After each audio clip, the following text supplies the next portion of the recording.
Please give an energetic and warm welcome to the one and only Sandeep Maheswari.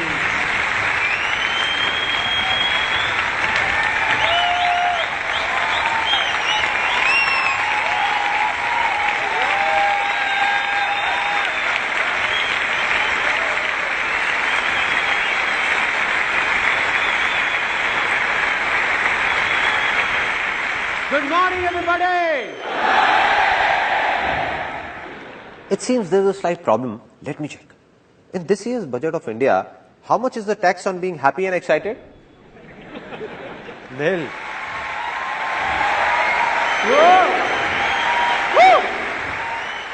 Let's try it once again. With full of excitement and a lot of happiness. Good morning, everybody!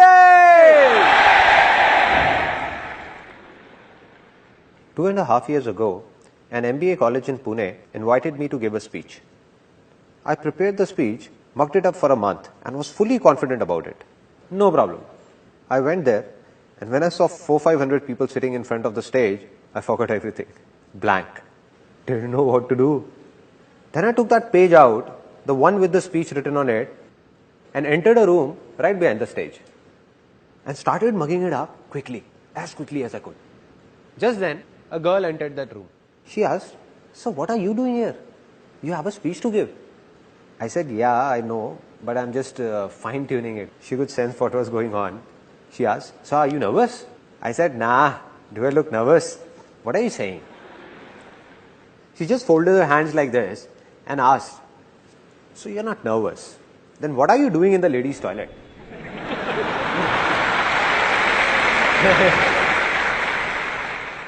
Then I looked on the other side and said, "Shucks, man." After that, somehow, I got out of there and went onto the stage. I went and stood behind the podium. Now just suppose, you can imagine the situation over there. This is the podium, and here I am, fully prepared. Good morning, everybody. My name is Sandeep Maheswari, and today I'm going to talk about blank. 1 second passed by, 2 seconds, 10 seconds. Every second seems as long as a year. People in the audience stare at you as if you are an alien, just the way you are staring at me right now. As if I'm gonna do something different. But I'm just one of you, no? So just kept standing there, completely blank for almost 1.5 minutes. A student of that college sitting in the audience shouted, "Come on, sir, you can do it." It shook me up. I said, if he's saying, maybe I can do it. Finally, I started speaking, somehow finished that speech and got down. So this experience taught me 2 important things about life. That if I can do it, a guy like me, whom people in the family said was shy, unconfident, I was a complete recluse with no friends in school and lonely. So if a guy like me, who was an introvert back then, can come on this stage and speak in front of thousands of people, let aside those 2 hours, even for 5 minutes, then anybody in this world can do anything.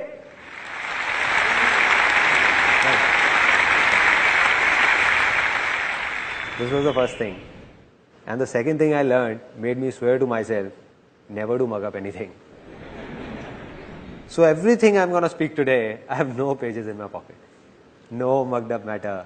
No preparations. I have no clue what I'm going to speak about. I'm not going to do this seminar from here, but from here, from my heart.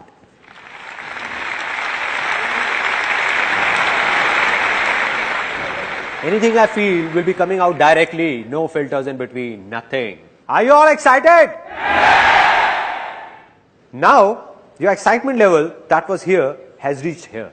I'm going to make 3 such big commitments that your excitement level will surge from here up there, right through the roof. Okay, the first commitment, that this day is gonna be one of the biggest days of your life.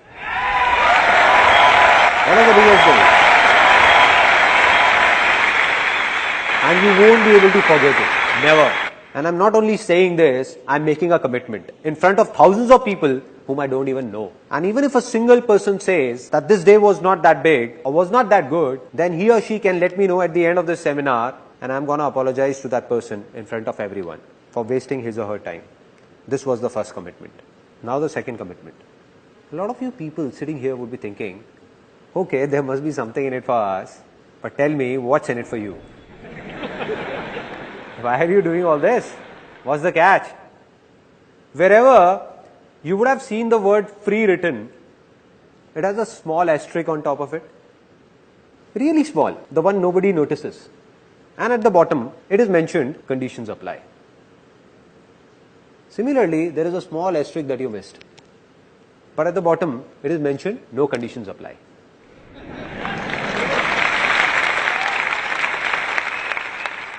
Which means, be it today or any day, I'm never going to talk about or even ask for a single penny from any one of you. No profit of any kind, neither direct nor indirect. Not now, not ever. Never. There is no profit, but there is a reason, which you will know as this seminar moves further, that what is it, that what it is. And it's a big one. Final commitment, the third commitment. It's less of a commitment and more of a surprise that today, this seminar, this is the last seminar of my life. The last life-changing seminar. And there is a very big reason behind it, which I'm going to share with you at the end of this seminar, for this being my last seminar. Now, after making these big commitments, let me tell you in brief what's going to happen today. How many of you want to be successful? Yes. Now, out of these, how many believe that they are already successful? That's it. What's going on? I can prove right now, that all of you are very successful. How many of you know driving? Out of you, how many ride a two-wheeler? So all of you who ride a two-wheeler, like you said, where do you ride this two-wheeler?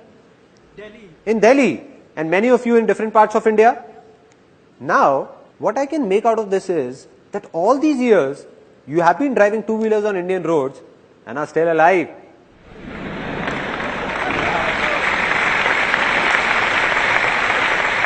Isn't this a success? Yes, it is. And if somebody has a doubt, then just ask a foreigner to come here and ride a two-wheeler. Ask him.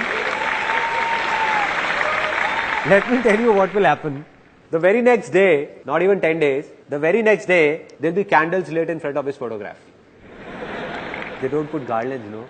And somebody would come and ask his mother, I'm so sorry. How did this happen? And his mother would say, he made a big mistake. He didn't jump the red light.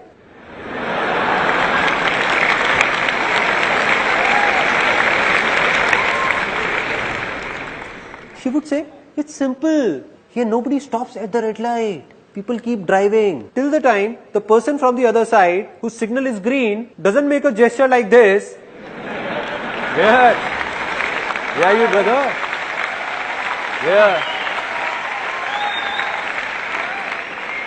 Till that time, don't stop, son, don't stop. Just keep driving, keep driving, keep driving. But he didn't understand all this. He applied brakes and stopped at the red light. He stopped, but the bus behind him didn't and took him along. Which means that in his own life, back in his own country, he might be very successful in many things, but driving in India, he failed and failed miserably. But you all are successful. So what is the problem? The problem is that with time, the definition of success changes. There was a time when driving was a success. Now after learning how to drive, definition changed. Getting a degree was a success. Right? After that, it was to get a good job or do a business. That also happened. Then success was all about getting married. It's not right to laugh at other people's mistake. Well, anybody can make a mistake. So marriage also happened, which means that if I start making a list of things you all are successful in, the day will pass here itself. Even of a single person, you all are so successful. But the only problem is that you don't believe in it. Believe in it and you will realize it.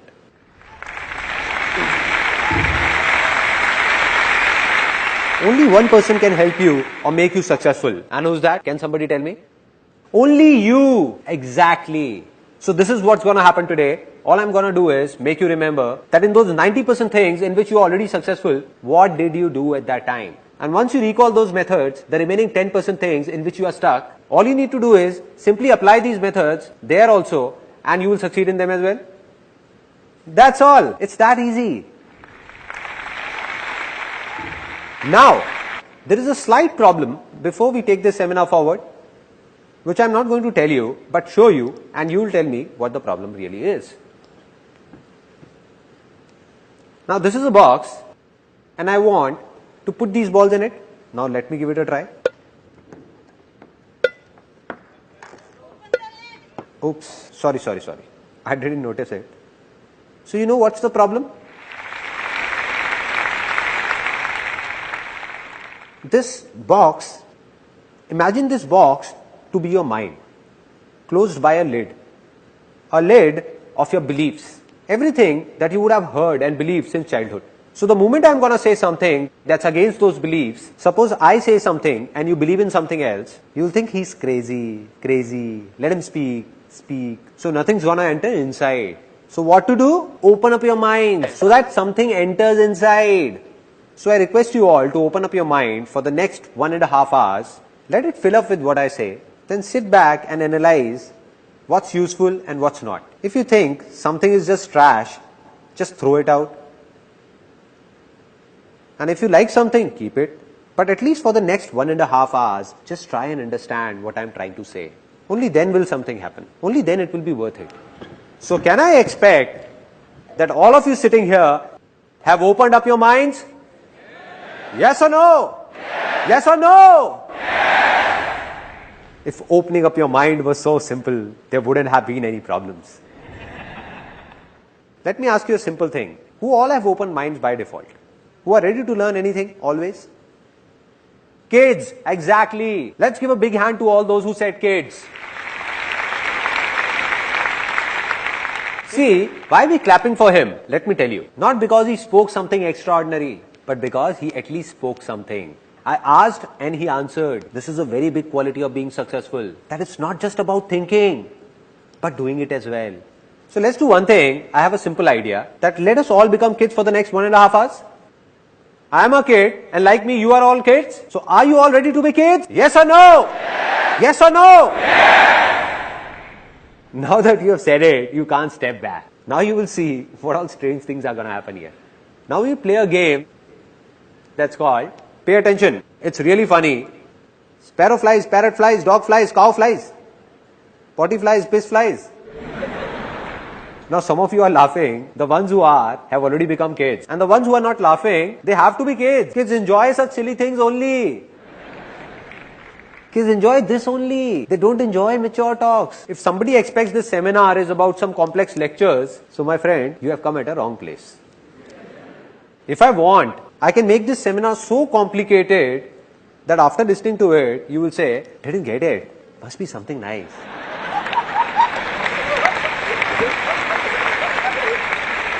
But no. What am I doing? I'm just sharing my life's experiences with you. My life is easy. So I'm going to tell you, how is it easy, why is it easy, and how can you make your life easy, not complicated. So, I'm going to ask you a simple question, and if your answer is yes, then put your hands up. If it's no, keep your hand down, and if there is a doubt, then stick it up till here. Alright, simple. First question, how many of you are male? Oh. Some have not raised their hands till now.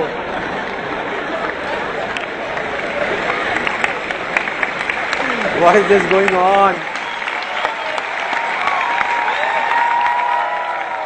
I asked a simple question that how many of you are male? They're not listening to me. They started looking at the person next to them.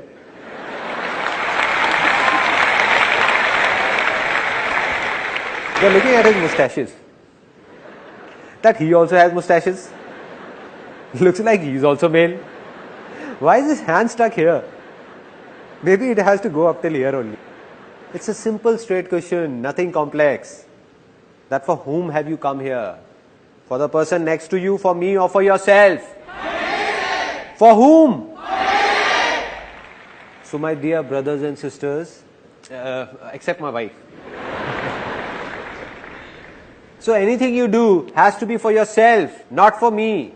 not for the person next to you. Just forget about him and don't think about what he's thinking. The biggest problem is that we keep thinking what the person next to me is thinking, and the person next to you is also thinking what he's thinking. Exactly.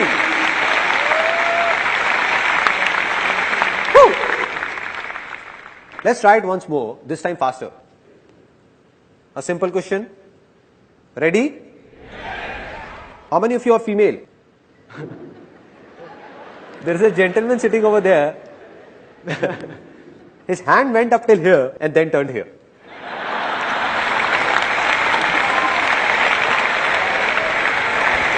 How can I make a mistake? There is no doubt. I'm not a female.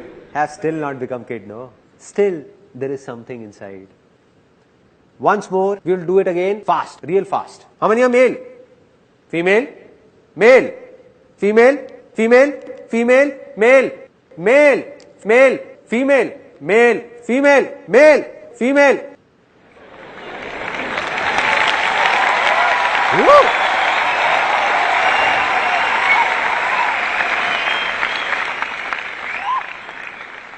Now we all are enjoying, opening up a bit. Everyone. This is what needs to be done. So if you like something, laugh for yourself, not for me. The problem is that a lot of people, when at home, while playing with kids, are fine, but outside, don't know what happens in seminars, at public places. And then there are a lot of people who don't even laugh at home. Their laughter, struck by the hard times of life, gets stuck. It stops. So I have given a name to such a laughter, and that's constipation smile. Meaning, stuck up smile. They feel like laughing, but don't want to open their mouth. How will it come out? Let it out. Don't suppress your laughter. Let it out. Out. There is no point stopping it. No point.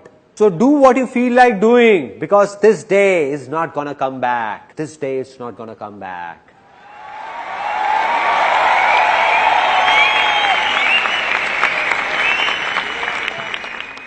So now I'm going to narrate a story that has a deep impact on my life. Today, whatever I am, this story has played a pivotal role in it. And later, when I'm going to tell you the story of my life, that who am I, where have I come from, what I did, what all problems I faced, then you will come to know that this story had a big role to play in it.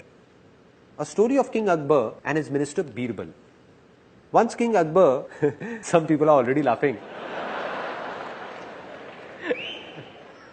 As I said, don't laugh unnecessarily. So King Akbar and Birbal's story. Once upon a time, Akbar and Birbal were going for hunting, and Akbar slit his thumb while pulling out his sword. He cried out in pain, starts screaming, "Soldiers, go and get the first aid. I slit my thumb. It's bleeding. Hurry up. See what has happened." Birbal comes in with a smile and says, "Relax, my lord. Whatever happens, happens for the best." Akbar says, "Birbal, have you lost it? What are you saying? I thought you loved me." "Soldiers, do one thing. Leave the first aid. Take this crook Birbal, hang him upside down for the entire night, lash him up with hunters and hang him by the neck in the morning." So Birbal is taken away and Akbar goes for hunting alone. Now he goes to hunt and is caught by a few tribal men. They hang him upside down. Now there is this tribal dance going on. Hoo, ha, hoo, ha, hoo. Come on guys, you don't expect me to dance. Suddenly a tribal man looks at Akbar's injured thumb and shouts, "He is impure. We can't sacrifice him to the gods. Free this impure being. He is impure." So Akbar is freed. Now Akbar is crying. It's morning. He thinks Birbal would have been hanged by now. Shouting and screaming, "Birbal! Birbal! Birbal!" Running towards the palace. And he sees that Birbal is about to be hanged. About to be. He runs and holds Birbal by his feet. Says, "Birbal, please forgive me. You were right. Whatever happens, happens for the best. That's why I'm still alive. And look at me, I'm such a cheap fellow.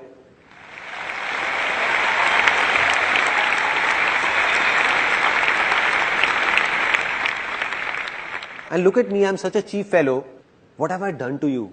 But Birbal, all thrashed up, still insists, "No, my lord, whatever happens, happens for the best." Then Akbar, it's not over yet. Then Akbar is shocked. He says, "Birbal, are you nuts? What are you saying? What could be good in it for you?" He says that if I would have gone ahead with you, they would have sacrificed me instead.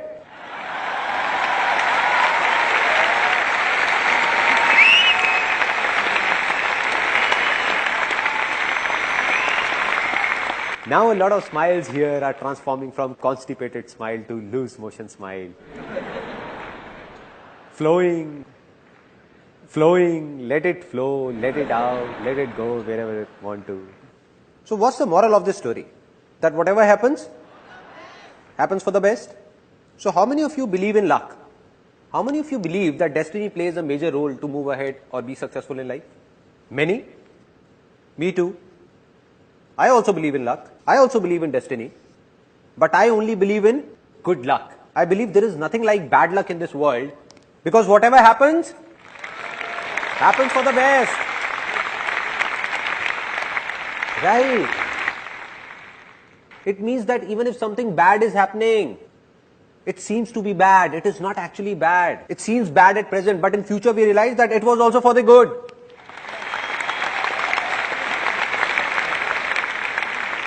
So are you all ready finally to see something, to listen to something that could be beyond your thoughts? Yes or no? Yes. Now see what could possibly be beyond your thoughts. This is the thing that I am talking about. Can all of you see it? No? How is it possible, man? How is it possible? In my hand, I am holding a row of 50 feet tall trees with thousands of leaves, countless fruits, and you can't see it? Some people can call them seeds also if they want to. Did I say something wrong? Are the tallest of those trees not hidden in the seeds?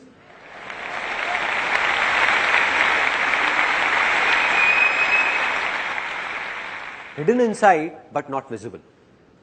And this seed will become a tree if it gets water. If I put these seeds in water, will they all become trees? Land. And that too, fertile land. If I take 1,000 of these and sow them in a barren land, nothing will happen. But sowed in a fertile land, all these seeds are trees. Simple. Just like this. Similarly, all of you who are sitting over here, I have already told you that you all are already successful in a lot of things and of a remaining few things that you want to be successful in. The seeds are inside you. That tree of success is hiding within you only. All it needs is a fertile land. Exactly. Now will somebody tell me what that fertile land is? Anybody? Environment? Thoughts? A lot of people over here are saying a lot of different things, but most of you, as I can hear, are saying thinking. It's not thinking. It's not positive thinking. We keep talking about positive thinking. If we have positive thinking, we will be successful. In a single day, in everyone's mind, it has been proven scientifically, more than 60,000 thoughts emerge. So anybody, no matter how big, how powerful, or how evolved, he cannot control his thoughts even if he wants to. So it doesn't make a difference what you think. It doesn't make a difference what you speak or listen to. All that matters is what you believe. Because what you believe, sooner or later you become.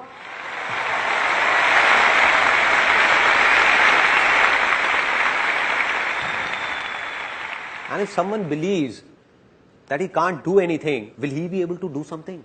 No, never. And if someone believes that I can do it, then nothing in this world can stop that person. Yes or no? So simple, so simple. So what am I saying? I'm saying something big that might hurt a few people. That all of you who are sitting here, more than 90% of you don't even have a land that's fertile enough to sow the seeds of success in. That very land is infertile. Strange to hear, na? Okay, I'll not comment on you, rather share my own experience. Till the time I turned 18, as a kid, I believed I could do anything. But by the time I started growing up, grew up, there came a stage in life where I believed that I'm good for nothing. Which means my land became infertile. So why did this happen? Where did it all begin? It all began in childhood. So here's a short film that you will see that will explain why did that land become infertile and how to make it fertile again. Since childhood, don't know how many times you would have heard that you can't achieve your dreams. Like your dream of piercing through the clouds in open sky. But the dream ended the very moment you woke up. Because you were told that no matter what you do, you cannot fly. Just like me, you would have heard it a lot of times. that life is not easy. Rather, it's very difficult. It's not a child's play. What if I tell you that all those people who told this to you were intentionally or unintentionally lying about it? And in this whole world, anybody who has been successful has done so by keeping that little kid inside him alive and not by killing him. That kid who is not afraid of dreaming, who learns to walk by falling again and again, who believes that he can do anything, who not only flies in his dreams but in reality as well. So are you ready to become a kid once again? Because being successful is not a man's task. Rather, it is a child's play.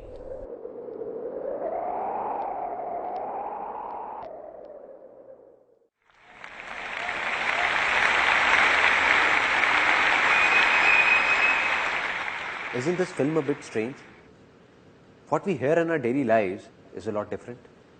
There, anybody who is successful or not successful says the same thing, that being successful is very difficult. One has to go through a lot of hardships, lot of pain. Like success is very, very hard to achieve. That he who is successful must have done something radical. But what am I saying here? That being successful is a child's play. What will happen if within the next few minutes, all of you believe in it? Because you already know it. I'm saying believe in it, not knowing it. If you believe in it, that being successful is a child's play, what will happen? You will become successful. Right? So let me tell you what happened that made my land infertile. Which means I wanted to be successful. I wanted to do something, but believed that I can't do anything. As a kid, I dreamt of flying in the sky. But by the time I grew up, I was even afraid of walking. There was a stage in life when I thought I can't do anything. What was the reason? The root cause. The root cause is somewhere in our childhood. How many of you are from a middle class background? A lot of you. I also hail from a middle class background. My family, we used to live in a small house, just a 2-room set. We had limited income with a rented accommodation. I had a friend in the neighborhood by the name of Puneet. They were well off and his dad got him a brand new red bicycle. Imported cycle. Earlier when we used to go to the park, we used to race and I always won. But now, since he was on his cycle and I was on foot, I used to lose. So one day, I went back home after losing again and demanded the same cycle from my father at any cost. That too the very next day. I don't know anything. My dad said, it's not like this. It's your birthday after 6 months. I'll get you the cycle then. But I was unmoved. The next day, tired, when my dad returned from office, my mother went up to him and said that Sandeep has not eaten since morning. And he's really angry, adamant about the cycle. Why don't you get him one? She vented out on dad. And my dad was furious to hear all this. He said that I'm no Tata Birla who would fulfill all his demands. I can't get him a cycle. Do whatever you want to do and leave me alone. Dad was really angry and I was standing outside. And after such a heated conversation, I preferred to stay out of the room. The next day, I walked up to my mom and said, I would be around 5 or 6. I asked mom, what was dad saying? Tata Birla. What is this Tata Birla? So my mom replied that these Tata Birla are people who are billionaires with a lot of money. So I became really happy and asked, so why are we not Tata Birla? And my mom got irritated and said, I don't know why. You just go out and play. Go, don't read my brains. Just go, no. I went out, there was an auntie living next door. I went up to her and asked, Auntie, who is this Tata Birla? Heard about them? The next day I came to my mother and said it. Mom, when I grow up, I'll become Tata Birla. Till there, it was fine. Like every mom, she also encouraged me saying, why not? And she said, you will become Tata Birla. You will become Tata Birla. You will. One day you will. But the mistake she made was, right now my mother is sitting here. So what she did was, she told everyone in the family, all my uncles, aunts, friends and relatives, that Sandeep will become Tata Birla. My son will become Tata Birla. Now what happens, like if there is a marriage or an event in the family, when people get tired of singing and dancing, no, they need kids for entertainment. True? Right? Kids are called. Come here kid, come. Recite a poem. Okay, tell us, do you like your dad more or mom? What happens? And everybody enjoys. In my family, they used to call me. So my aunt used to call me, oh Sandeep, come here. Yes auntie, what is it? And she used to tell everyone, just wait, look, he'll speak. Now, with everyone eagerly looking at me, then she used to ask, Sandeep, what will you become when you grow up? And I stood there feeling shy, looking down, really shy. She prompted me again, speak up baby, speak up. Don't be shy, speak up. Tata Birla. Saying this, I would run away. And they used to laugh and call me later, kissing me, hugging me, and they used to say, ay, such a cute kid. Why not? He will become Tata Birla one day. You will know once he grows up. Innocent kid. If a kid from a middle class background says that he will become a billionaire, what will happen? People will laugh at him, no?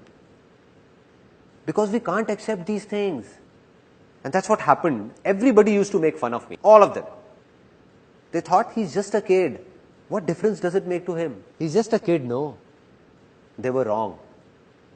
Because a kid understands everything. He doesn't understand a joke, but he understands when others are making a joke out of him. I didn't know what's Tata Birla, but I knew that everyone is making fun of me.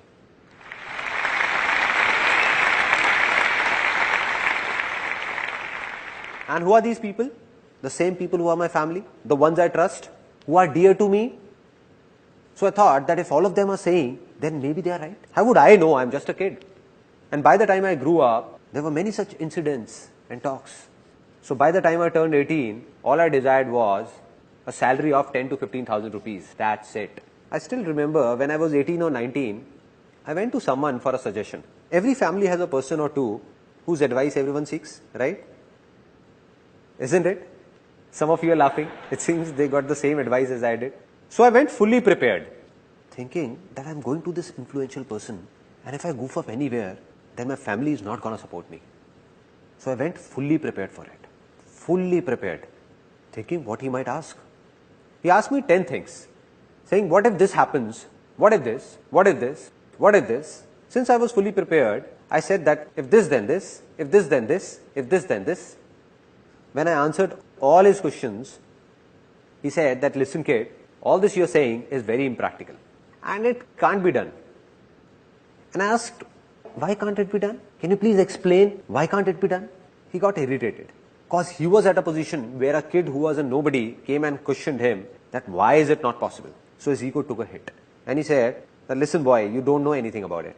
It's easy to say but very difficult to do. How many of you have heard this dialogue? Everyone. And that too, how many times? Have you ever wondered the impact of this simple dialogue on our minds? Or on that land that I was talking about? This word difficult is also a seed. Just like the seed of success that I was talking about, this word is the seed of failure. Anything in life, if you keep saying it's difficult, then after some time you will end up saying, it's impossible.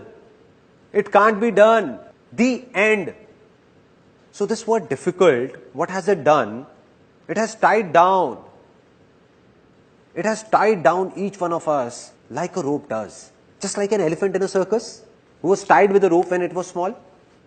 So that baby elephant tries very hard to snap that rope. It keeps trying, but can't break free. It doesn't have the power to do so. Can't snap it. So it believes that it's really difficult for me to do it. Impossible. And now, when that elephant has grown big, if it wishes, then not only one rope, it has the power to snap 1,000 such ropes. But it has stopped trying. Stop trying.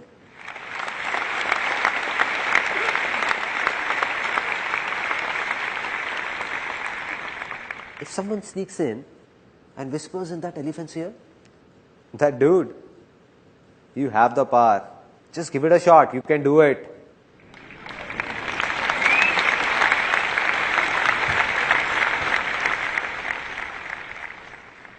So how long will that elephant take to snap that rope? 1 year, 2 years, 10 years? 1 second. Not even 1 second. This is what happens. All those beliefs which are based on a lie take years to be formed. But snap in a second. Second.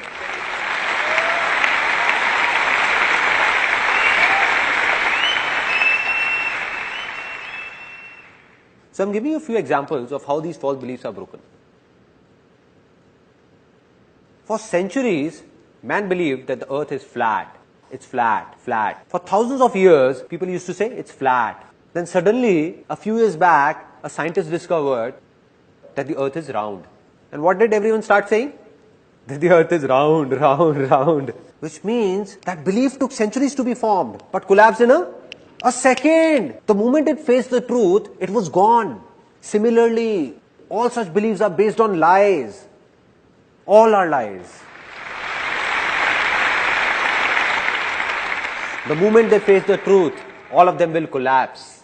And sometimes when they collapse, when they face the truth, some people get shocked while others take pleasure in it as well. Like it happened with one of my uncles. He had made a belief of his own, that my son is going to marry a girl of my choice.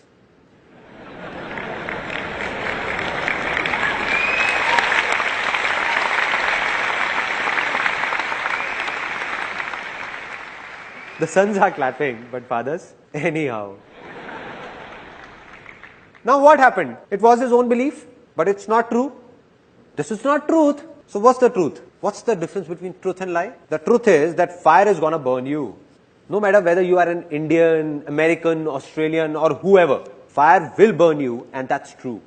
But every son will marry a girl of his father's choice is not true. Not true. Not at all true. He just formed it. So what happened? He made a complete plan that as my son grows, I'll do this, this and this to find a suitable girl.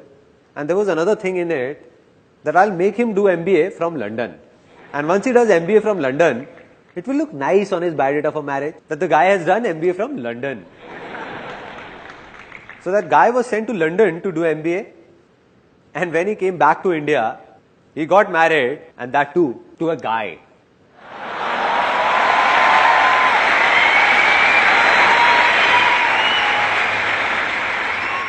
This is how false beliefs snap, like this. I'm not talking about right or wrong, but I'm just giving you an example. How these beliefs shatter. And in the same way, all your beliefs formed by you, which are stopping you from moving ahead, that have made your land infertile, are going to be shattered in the next 20 minutes. All of them. All of them. All of them.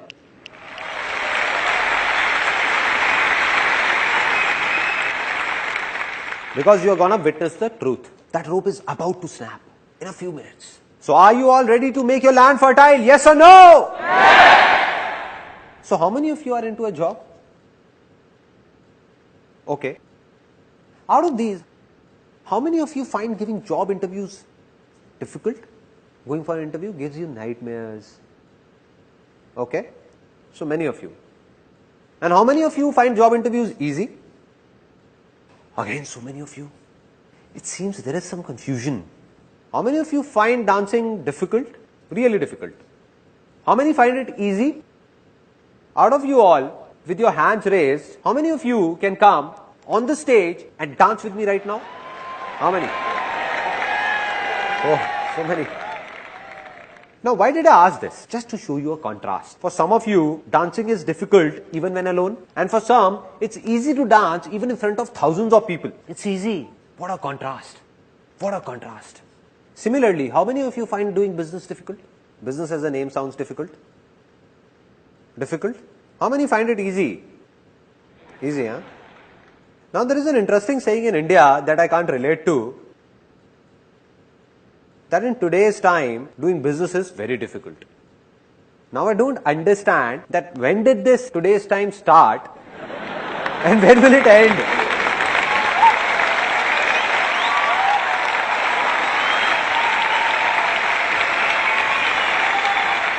Till what time is this today's time gonna go on? So there is a simple thing that's clear now, absolutely clear. Sometimes we are so busy with our lives that we don't have the time to think about these minute things. We keep waiting that someone from somewhere will come and tell us a big secret. A big secret. Or lightning will strike us, giving us that idea which will make us successful overnight. And we keep looking for that idea. Right? While the secret of success is hidden in these minute things and not in big philosophies. If we understand small things, big ones will also be understood automatically. And what is that small thing that I'm talking about? That be it a job interview, be it dancing, be it a business, or be it anything in the world, it just seems to be difficult. In reality, it is neither difficult nor easy for those who believe it to be difficult for them. So today or tomorrow, it keeps getting more and more difficult for them. And for those who believe it's easy for them, it keeps getting easier for them.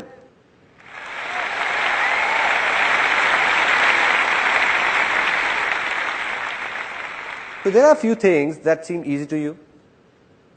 So they are easy for you. No need to do anything because they are easy. But a few things are difficult for you. If somehow you start believing that all those things which are difficult for you are also easy, then what will happen? They will become easy. Easy in reality. So being successful will actually be a child's play. Right?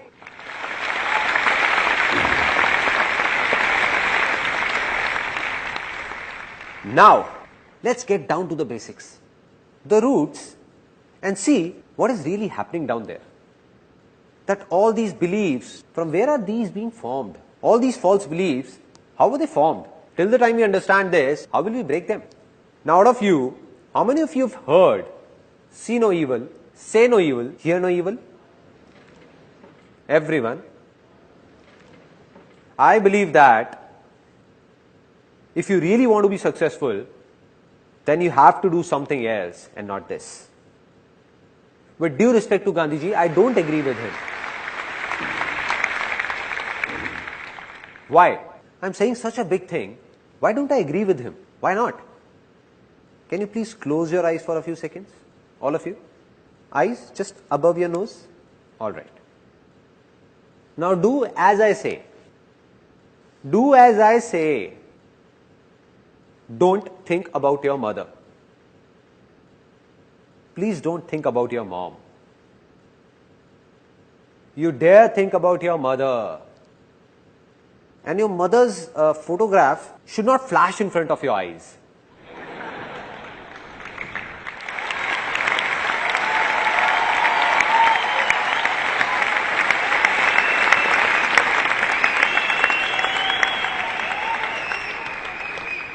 What all was happening? How many were thinking about their father? I was saying, don't think, don't think. But even then you were thinking just about her. See, here is an interesting fact that how does a mind work? See, our mind cannot think in words. It can only think in images. It can only think in pictures. For example, I'm saying terrorist. Whose image comes in your mind? Kasab. Osama bin Laden. Nobody is saying wife, right? Don't you dare.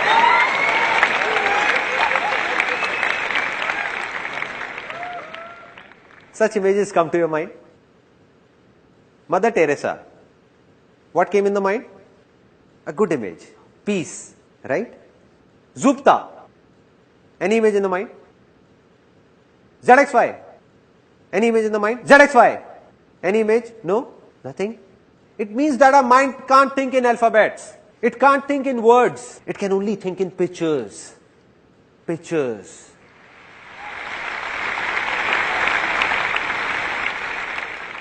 So, nothing can be changed by just speaking about it, whether it's easy or difficult. Anything we want to do has a good image in our minds, we find it easy. And if it's bad, we find it difficult.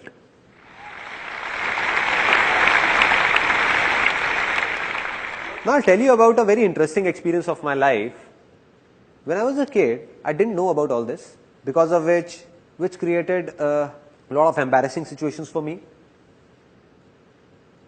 As a kid, I loved beating up my younger sister. She's also here today. Hi there.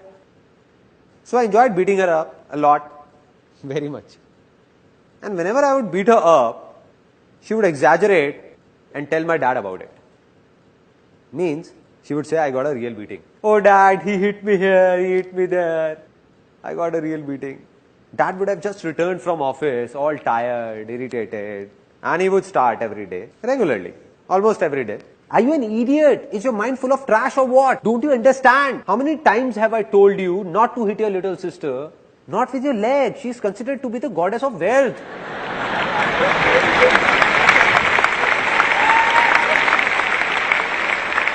But I never got it. At that time, when dad would be scolding me, I would look down and apologize, sorry, and the next day again. So there wasn't a problem till the time dad was scolding me. Problem began when mom entered the scene. Mom came and she used to pamper me a lot. She used to get scared looking at my dad's high temper. And she used to come and dad would be scolding me. She used to come and say, don't get angry, poor kid, spare him, don't get angry. And as mom started saying this, dad, who would be scolding me till then, would suddenly start beating me up.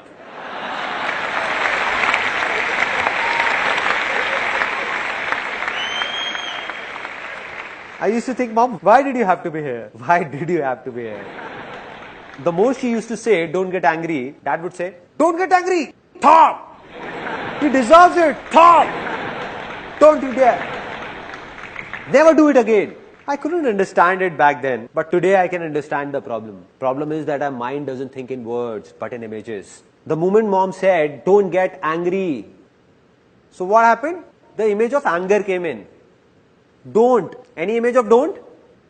Nothing. Get. Yes, do it. So,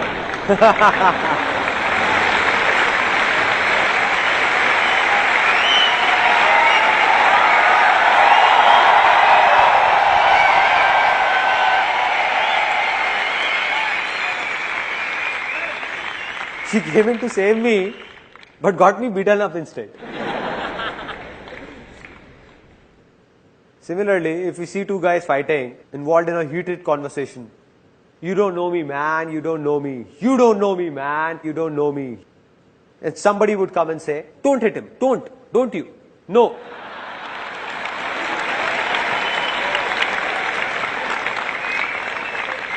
Not this brick, no.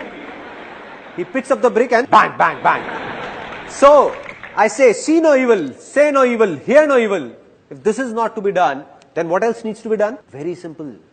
Just say, see good, say good, and hear good. Right?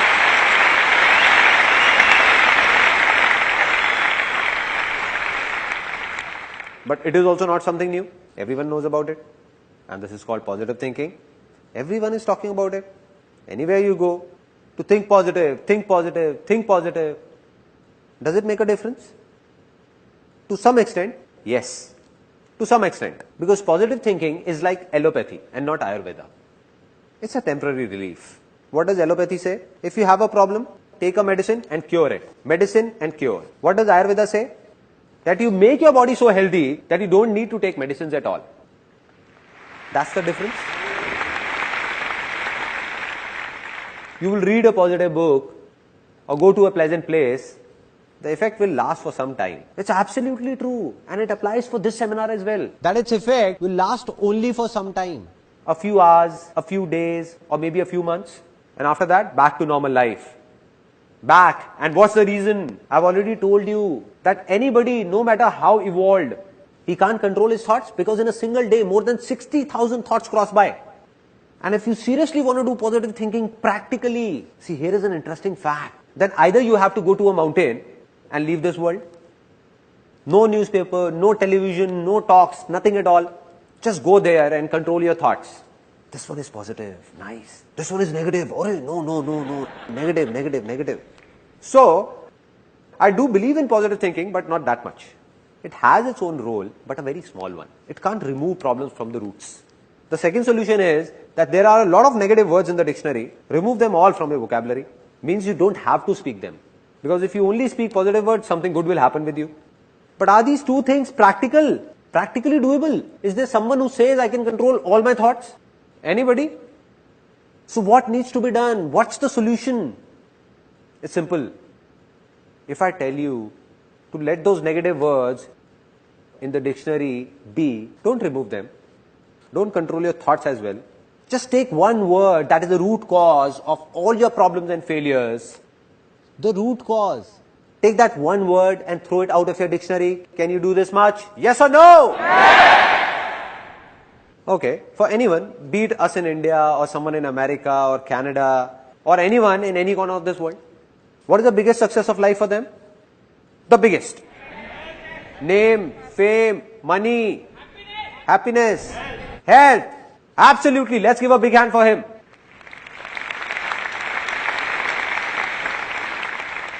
No success is bigger than health. A man with a lot of name, fame and wealth, but without health, is he any good? All is waste, no use. No success is bigger than health, and we all know it. Nothing new in it. So how many of you genuinely want to stay healthy? Everyone. Out of you, how many know that the best way to stay healthy is to get up early, go to a park, do yoga or do jogging? Everyone knows. So now how many of you are actually regular? That's it. Hardly 1% or 2% people. Now see, the problem is that we all know these things, but when do we remember them? About health, to stay healthy. The time we are sick and visit a doctor, or visit a relative or a friend in a hospital, when the doctor warns us that either you do something now or the Almighty will do it. Cholesterol levels, man. Right. And then suddenly we wake up saying something needs to be done now. And from that very day, you make up your mind that from tomorrow morning 6 o'clock, I'm going. Everything is planned. Left office on time. Thinking, I have to go, I have to go, have to go, have to go, have to go. It's around 10:30 in the night and you're feeling sleepy, trying to sleep, lying down, eyes closed. You know to wake up early, you need to sleep early. Just then, you heard your famous TV soaps tune. Na na na na.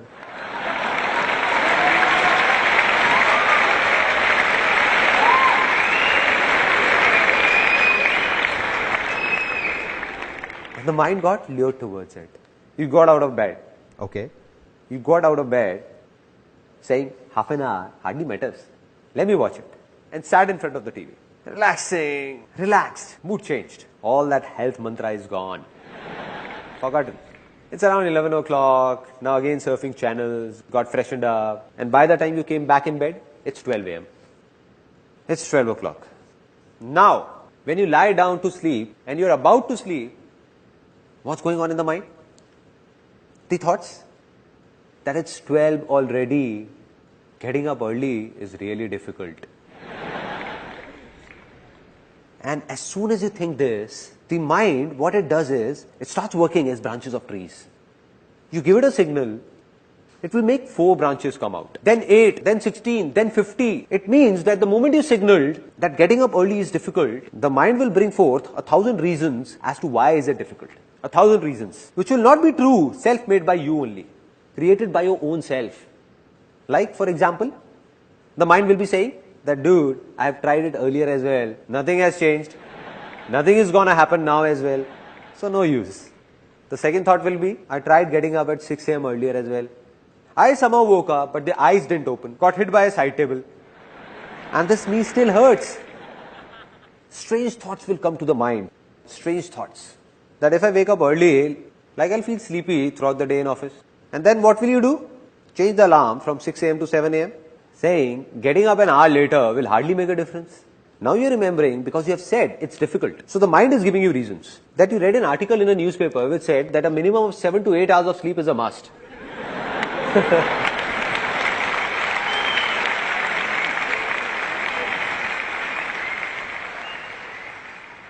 A Apart from this, some people's reasons are even stranger. Like one of my friends, I told him that from tomorrow morning, you come along with me and let's go jogging. He said, I'll not go in the morning. I can go in the evening. I said, why? Why not in the morning? He said, I go to the park in the morning and I see that man and I don't like his face. I said, what kind of reason is this? Now the solution of this problem. And it's really simple. That very moment, when this thought comes to you, when you're just lying down, all you need to say is that no matter how late I sleep in the night, getting up early is easy for me. It's easy.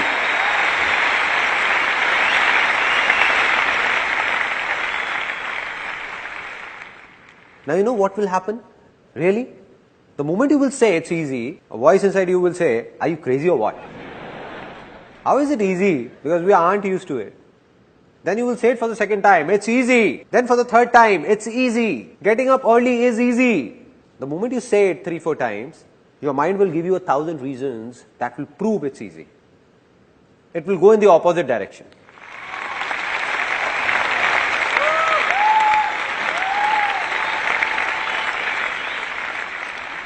At that time, mind will be filled with some other reasons which will be completely different from the previous ones. For example, the first one will be, come on dude, I just have to get up at 6, not drill through a mountain. Earlier also so many times I have caught a train. And to catch it, I woke up at 4 in the morning. 4 a.m. and that too on my own. 5 minutes before the alarm went off, I woke up myself. I can catch the train again even if I miss it. But where will I get this body from once the health is gone?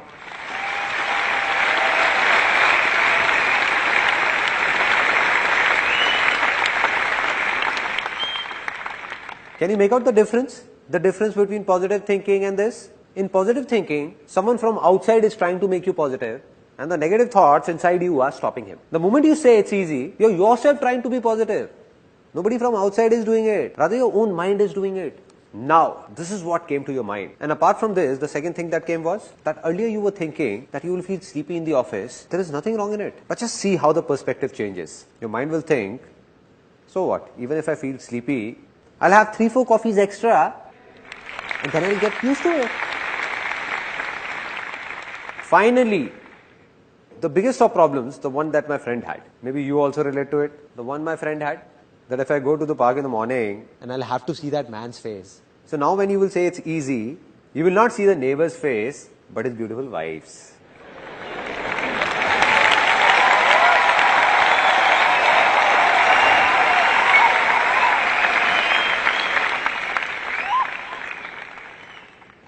It's that simple. This is it. Be it the smallest to the biggest of problems of your lives. Just take these 2 words and stick them up with all these so-called problems. The day it starts coming from within, that it's easy, that day, everything will become easy. And this is the biggest secret of my life. The biggest.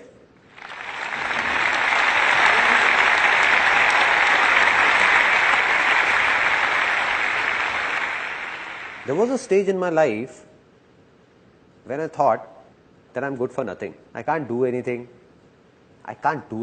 Nothing at all. Went to a call center for an interview, don't know where all I went, did what not, but didn't get a job. It was a stage that if someone would have offered me 6,000 rupees for which I would have to work for 12 hours, slogging for the entire day, doing heavy loading jobs, I was ready. There were such major problems in my life. At that very time, an exactly similar moment came in my life. The same moment that's gonna come in your lives in some time. When I watched someone, just the way you're watching me now, I saw someone who appeared to be just like me. Exactly like me. 2 eyes, 1 nose, 2 ears. I said he looks just like me. And when I heard him speak, a voice came from inside me. Nobody said anything, it came from inside. That if he can do it, so can I. If it's easy for him, then it's easy for me as well.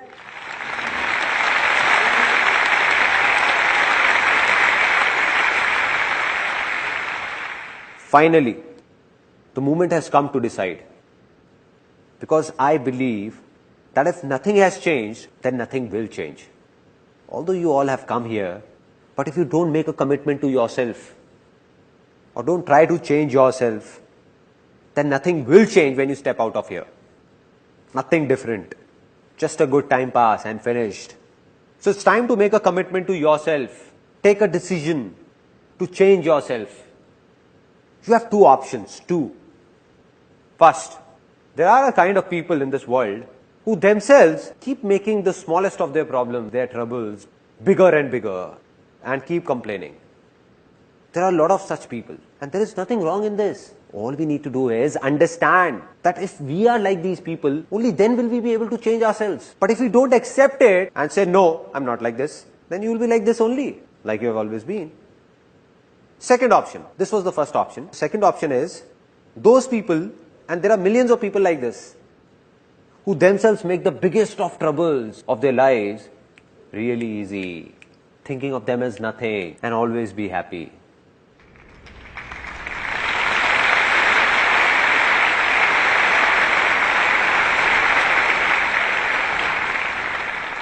So what have you decided that from now on, will you be happy or just complain? Be happy. Now, the moment I was talking about has arrived. I'm going to ask you a question from the bottom of my heart. And the ones whose inner voice comes out, for them, the land has become fertile. Fertile. Anything that was past has passed. Let it pass. But today, do you believe you can change your future? Yes or no? Yes, yes or no? Yes, yes or no? Yes. Let's celebrate. This is a very big moment.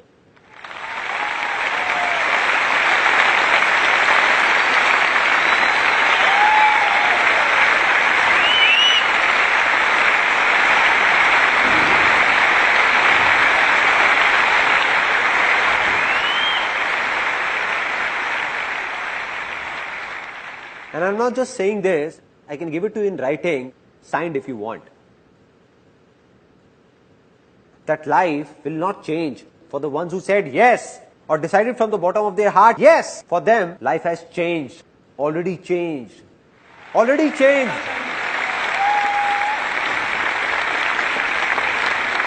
The land has become fertile, done. There are people in this world whose problems could be 100 times bigger than yours, but then also their success is also 100 times bigger than yours, which means that problems and success don't have a direct connection. It's all about what you believe in, something we have just realized.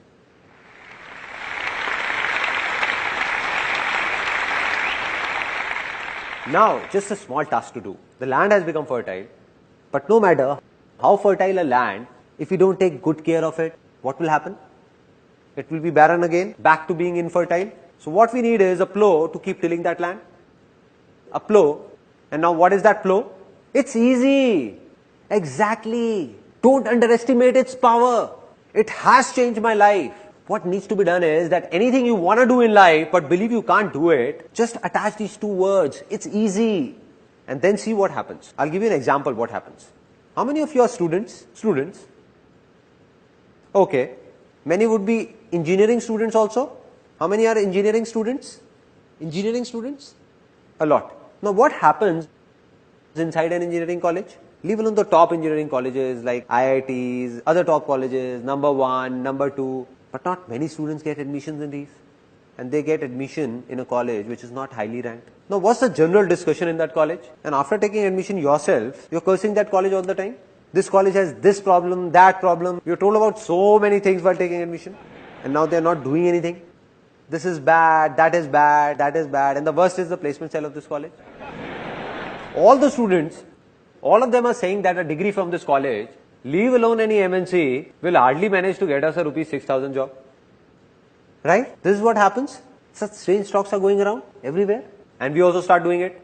What you need to do is leave aside everyone else. Whatever they do, if you want something different, something good to happen to you, then you'll have to say, to hell with the world, I'll pass out from this very college, and to get a job in India's top multinational company for me, it's easy.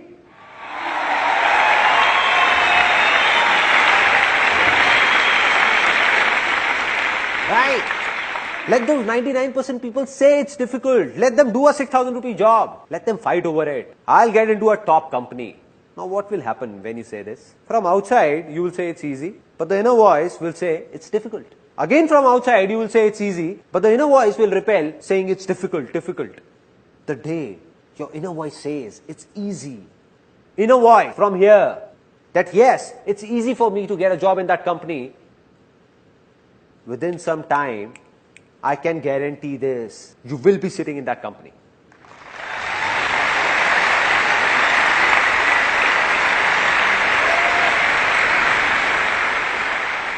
And this is not something theoretical that I am saying.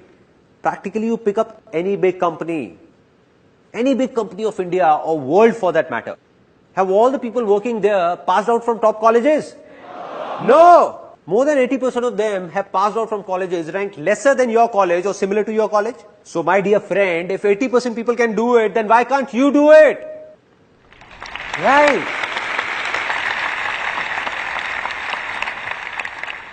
When you say it's easy, then you will see millions of people who have passed out from even lesser grade colleges and have opened up massive companies in their own names. Right? Right?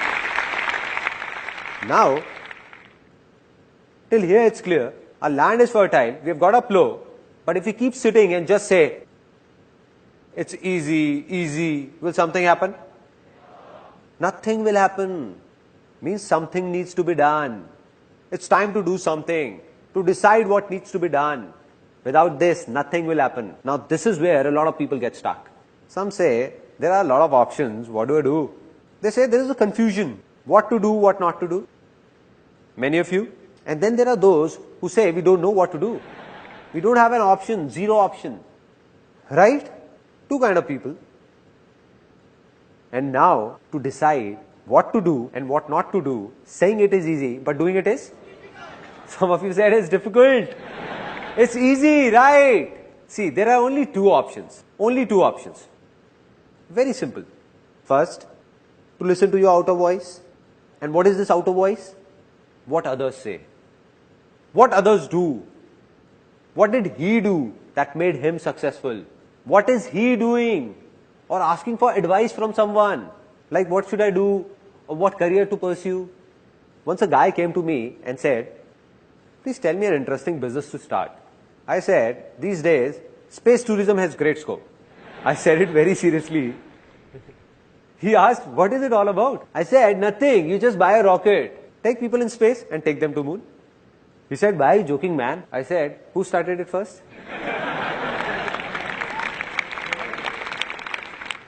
So what's the second option? The first one is outer voice and the second one is listen to your inner voice. Inner voice, whether you call it your soul's calling, your desire or call it anything, but listen to your inner voice. And the day you listen to it, no, that's it. You don't need anything. A simple example, real life incident of every house. There is a kid who has just one passion, to open up and reassemble his toy cars. Open up and reassemble, open up and reassemble. That's it. And that's all he enjoys, nothing else. Now gradually as he grows up, now he's fond of computers. He keeps opening and reassembling them.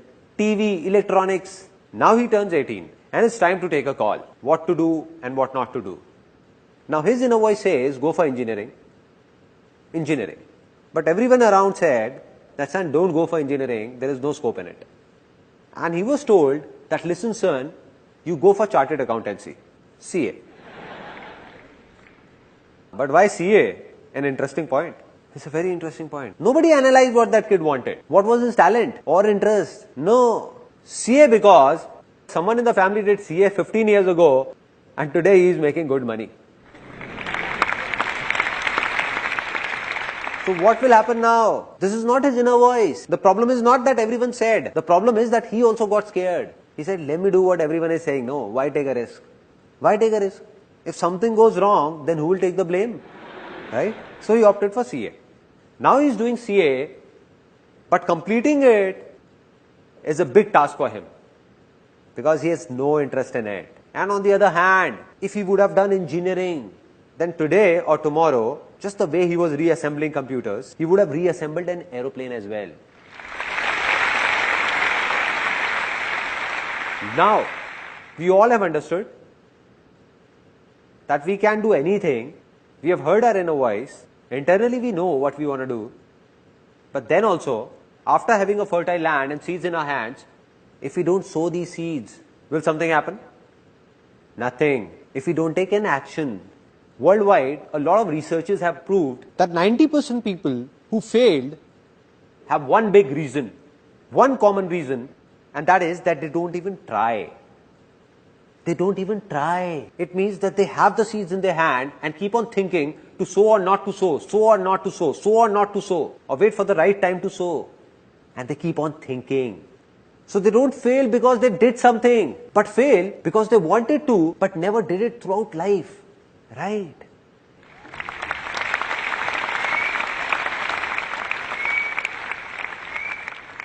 Now we understand that the problem is not taking an action. Let me ask all of you, why don't we take an action? We know we have to do this, still we don't do it. Why? It's one word, one word. Fear. Risk. And that's completely genuine. I'm not saying it's wrong. It's completely right. Because we are not alone. Today your inner voice says, I must do this. You also have your family, your house, kids and everything. How will you do it? There is a risk involved. Rubbish. All rubbish. I don't buy it. Why so? Because there is nothing known as risk in this whole world. God or whoever created this world didn't make anything by the name of risk. It is man who is creating risk for his own self. We are ourselves creating risky situations for ourselves and are getting scared of them. A little kid who is just born. We tell him impatiently, everybody encourages him to run. Run kid, run. What will happen to the kid? He'll break apart. He'll fall. Right? It's risky. But if that kid is given time and he is told to start by crawling, slowly, slowly, then walk holding a finger, then walk and then run. Is there a risk then? Not at all. Yes or no? No. Here is an interesting thing that happened with me 5 years ago.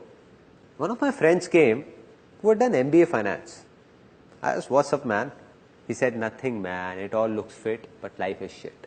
I said, what happened? He was actually very tense. He said, I'm not happy. The 9 or 10 hours in office are so suffocating. I have no interest in this finance field, no. And it's really bad. And by the time I come home, I take all my frustration out on my wife and everybody.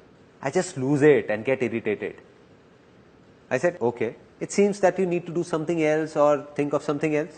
So he said, that's why I've come to you. And I asked, what have you thought of? He said, man, but will you be willing to help me? I said, come on man, just say it. I'll do whatever I can. So he said, I think I should learn photography just the way you did. Will you teach me? I said, that is fine. I'll teach you. But why do you want to do photography leaving finance aside? Why photography? Any reason? He said, because you do photography and stay very happy.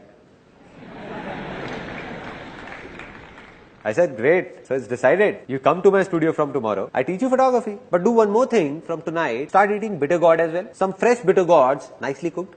He said, what are you saying, man? I said, it's clear, no. It's clear. I stay happy by eating bitter gourds as well. So do everything that I like to do.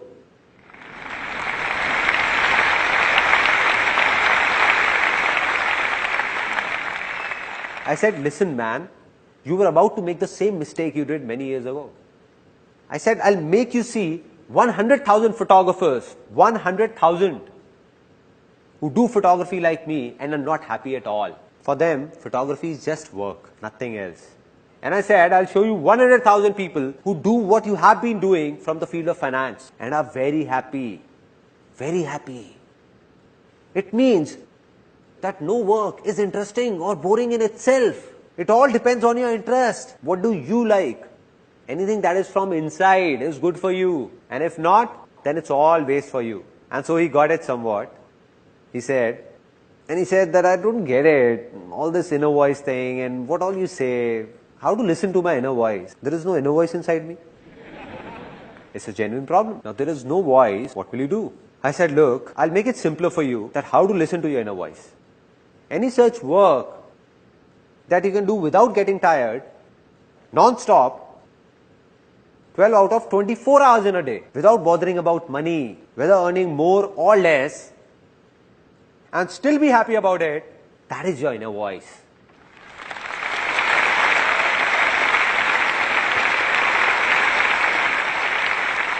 So he smiled a bit. I saw his eyes lit up. He smiled and said, "This is great, man. But there is only one such work that I can do for 12 out of 24 hours. I said, "What is it?" He said, "I am very fond of eating." I walked up to him and touching his bulging tummy, I said, "Well, I can see that."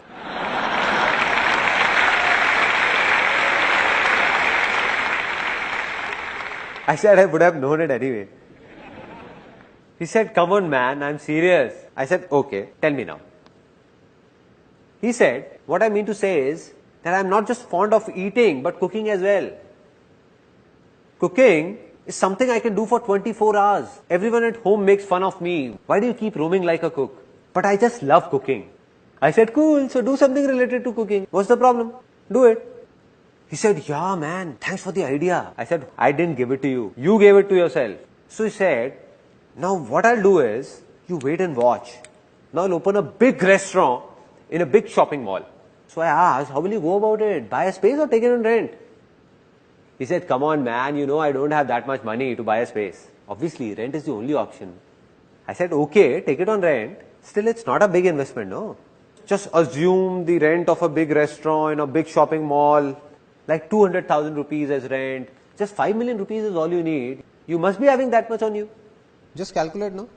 He started calculating. All my savings from here and there, taking from dad, borrowing it from friends. 3 to 4,100 rupees I can manage. I said, "Great, man, you're just about there." "Great, man." "Okay, 3 to 400,000 rupees from here. And what about the remaining money?" He thought a lot and said, "I think dad won't mortgage the home for it." I said, "You lost it, man. Just think of something else, man." He said, "I'll make a proposal of my restaurant and go to a bank for a loan. And I'm sure I'm going to get one." I smiled. I smiled and said, "My brother, bank only lends money to those who actually don't need that money." Right.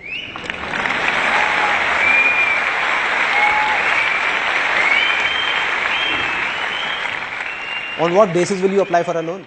On what basis?" He said, "Yeah, man, I think you're right. I won't get a loan. So what to do? I think it's really difficult. Leave it." I said, "Why is it difficult?" He said, "No money, na." I said, "Why? You just said you have the money." He said, "No, I didn't." I said, "No, you said there is money. What about those 3 to 400,000 rupees?" He said, "But they are not enough to open a restaurant." I said, "Who told you to open a restaurant? Out of these 3 to 400,000 rupees, you can keep aside 100,000 rupees and open a nice stall with the remaining money. A nice stall."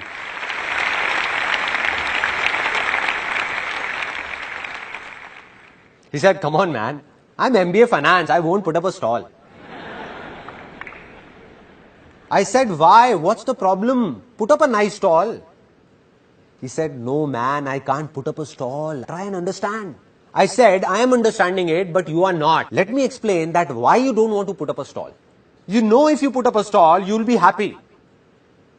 You'll enjoy it. You will cook food, serve it, and people will pour in. And today or tomorrow, you will open up a big restaurant as well from that stall. And you know it. But then also you won't do it. You know why? Because you are thinking that what will my father-in-law say that I got my daughter married to an MBA finance and he has put up a roadside stall." Right? I said, "This is the reason, no? That what will he think? What will your family think? What will your wife think? What will everyone think?" Great. Keep thinking. He said, "Yeah, man, you are right. But still, I can't put up a stall. Not a stall." Now, this is a big problem. Everyone's falling prey to what will people say. What are they? The biggest problem. The biggest. I asked, "Do you remember what happened when I started photography?" At that time, the whole world laughed on me. The whole world. Including my family, my relatives, even my friends. Wherever I went, people used to say, "Look at him, man. Hey man, take 10 rupees and click my photograph. There was a stage when you would remember what you said to me, that I have already booked photographers for my marriage. But you can also come and click a few photographs. If at that time I would have thought that what will you think or others like you would think, then I would not have been here today.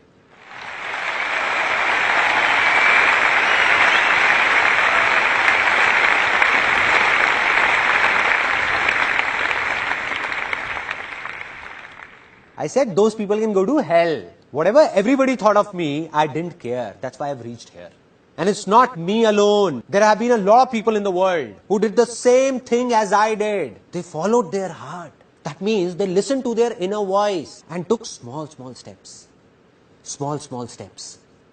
Didn't take a big leap. But we all try to start with a big jump. That I'll do this and I'll do that. What's the problem, man? Do whatever you want to do today. And that too from the smallest possible level. And then see who stops you. Nobody will be able to. Nobody.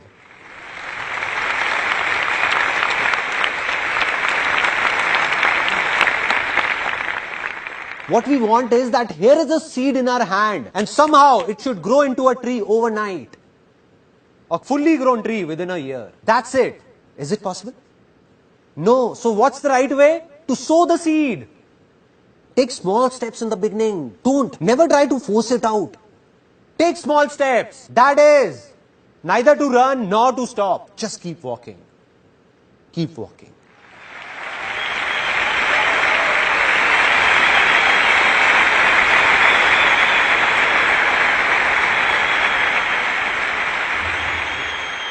Now there'll be only one glitch in your way ahead, where a lot of people get stuck. Which means that if you do as told, then you will earn money for sure. In anything you do, you will earn money, but will you be successful? And for that, there is a final step that you must follow. And this is also going to sound strange to some people, because it is just the opposite of what people say about success. But this is true, with proof. You made your land fertile, sowed a seed, that seed has grown into a tree with a lot of fruits on it. Now if you lose it and say that I'll eat all these fruits alone, not give them to anyone, not share it with anyone, what will happen? Either those fruits will rot or you will die trying to eat all of them. Simple.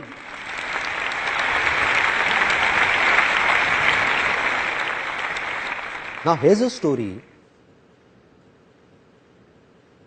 that has a deep impact on my life. Two farmers in a village used to do similar kind of work. Both died and went to God. When they reached, God asked them, so tell me sons, what do you want to be next? What do you want? So the first farmer, full of frustration and anger, started complaining, what God, what a pathetic life you had given me. I had nothing on me, nothing. Look at what you did to me. Whole life passed working like that ox in the field, working. Whatever I earned, people used to take it from me. Nothing stayed with me. Nothing stayed with me. So God, in my next life, please make sure that I don't have to give anything to anyone. Rather, everyone should give me money from everywhere. Everywhere. God said, so be it, son, go. The second one came, God asked, what do you want? He said, God, you gave me so much. I have nothing more to ask for.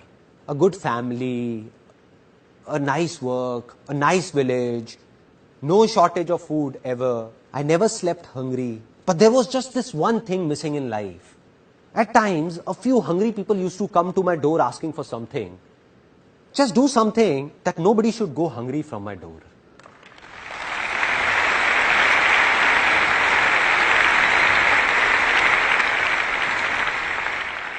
God said, so be it, son.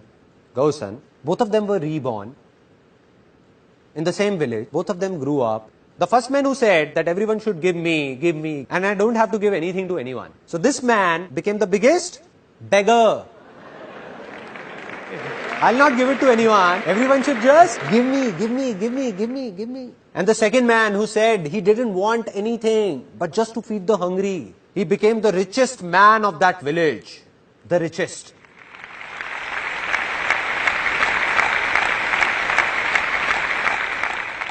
It's simple. If you want to stay happy, then there is only one way. Spread happiness. Spread happiness.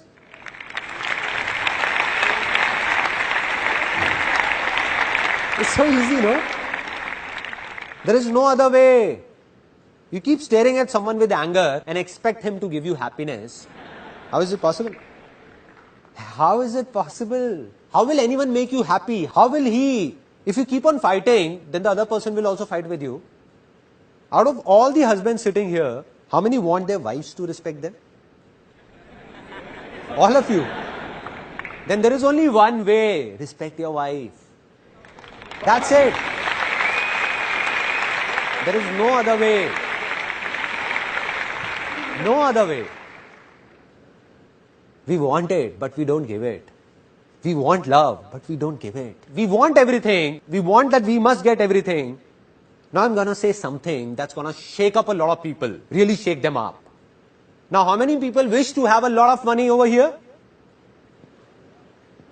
Then there is only one way to get it. Give money!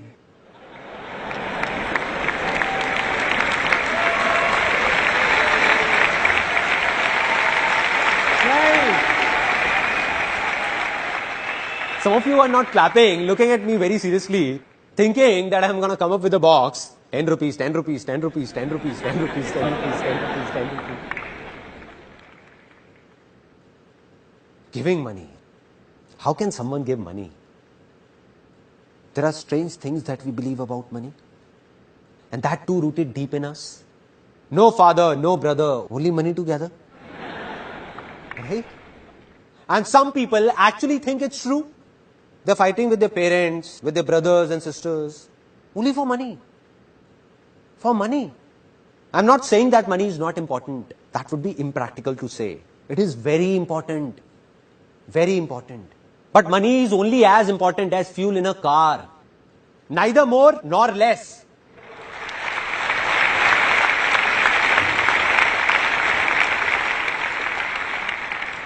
Without money, the car of your life won't go on. This is true. But how many of you drive your real car or bike just for fuel? Just to collect fuel? Take the car to the pump, buy fuel, keep it inside. Take it in the car, take it in the car, from here in the car. How many? Anybody? So what happens when it comes to money? Why are we stuck there? And that's where we make a mistake. Why? Because a lot of people in the world are doing it. So we think maybe this is right. When everyone is doing it, then it must be right. We know this is not right. Filling every corner with fuel, fuel, fuel, fuel. So much fuel that there is no place for anyone to sit in the car. No place to even breathe. One day a slight spark will burn everything up and we'll perish in that fire.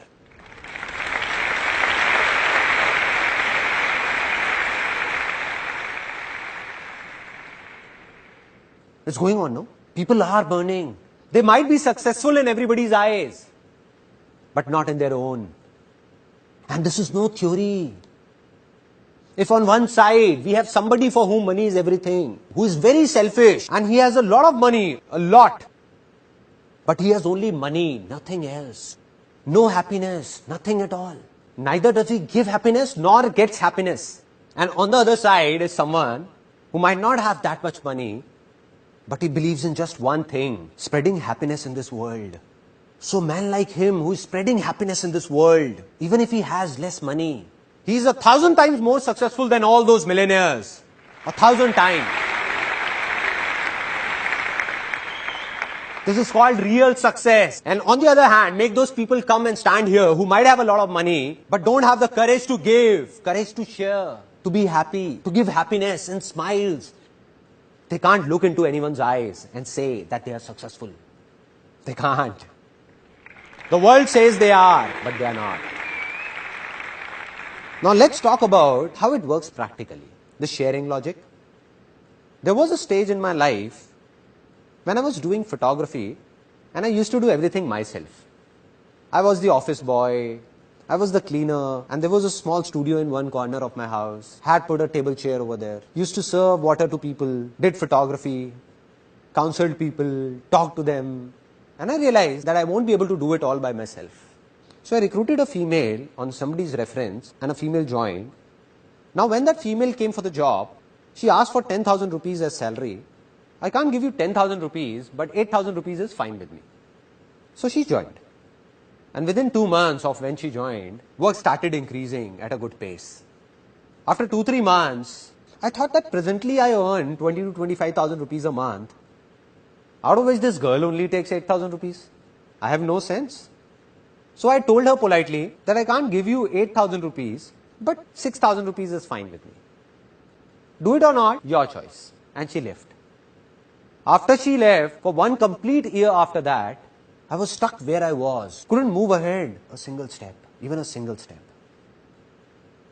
Anybody, anywhere in this world, if he says that he can do everything alone, then he's lying. He needs people to help him out. But why will anyone help somebody else before helping his own self? So he will help you only if you will also think of helping him. Simple.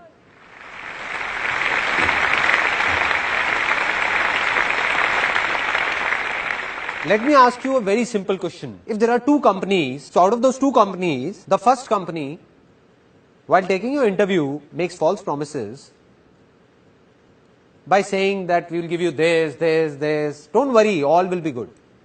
But when you go and join, it's completely opposite. Like there was nothing about paying extra for overtime. No, this won't happen. That won't happen. This won't happen. You have to do this. You have to do that. If you want to do it, fine, or leave the job. Making you work for 12 hours, 10 hours for an 8-hour job and not even paying overtime. There are such companies. On the other side, there is a second company that does exactly what it promises. An 8-hour job means an 8-hour job. Work extra and overtime is paid. Everything said will be done. Apart from this, it also thinks about you. So which company will you join, first or second? Second. Now should I tell you something, honestly? That all of you who said they will join the second company, those very people, if decide to open up their own company, they will end up being like that first company.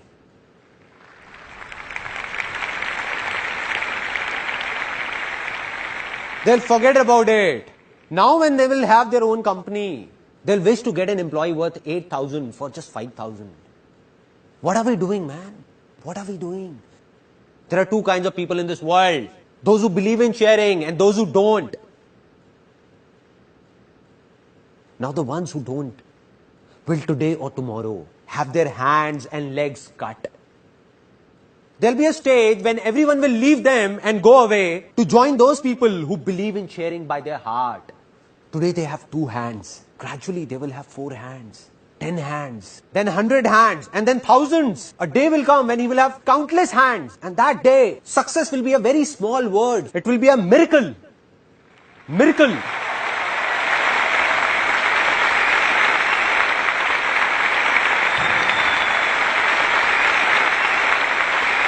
People will say impossible. How did this happen? How can this happen? How did this happen? How can he in such less time? How can he do it? How can? It's simple, man. He knows about sharing and you don't. The day you do, your life will also be full of miracles. Everywhere.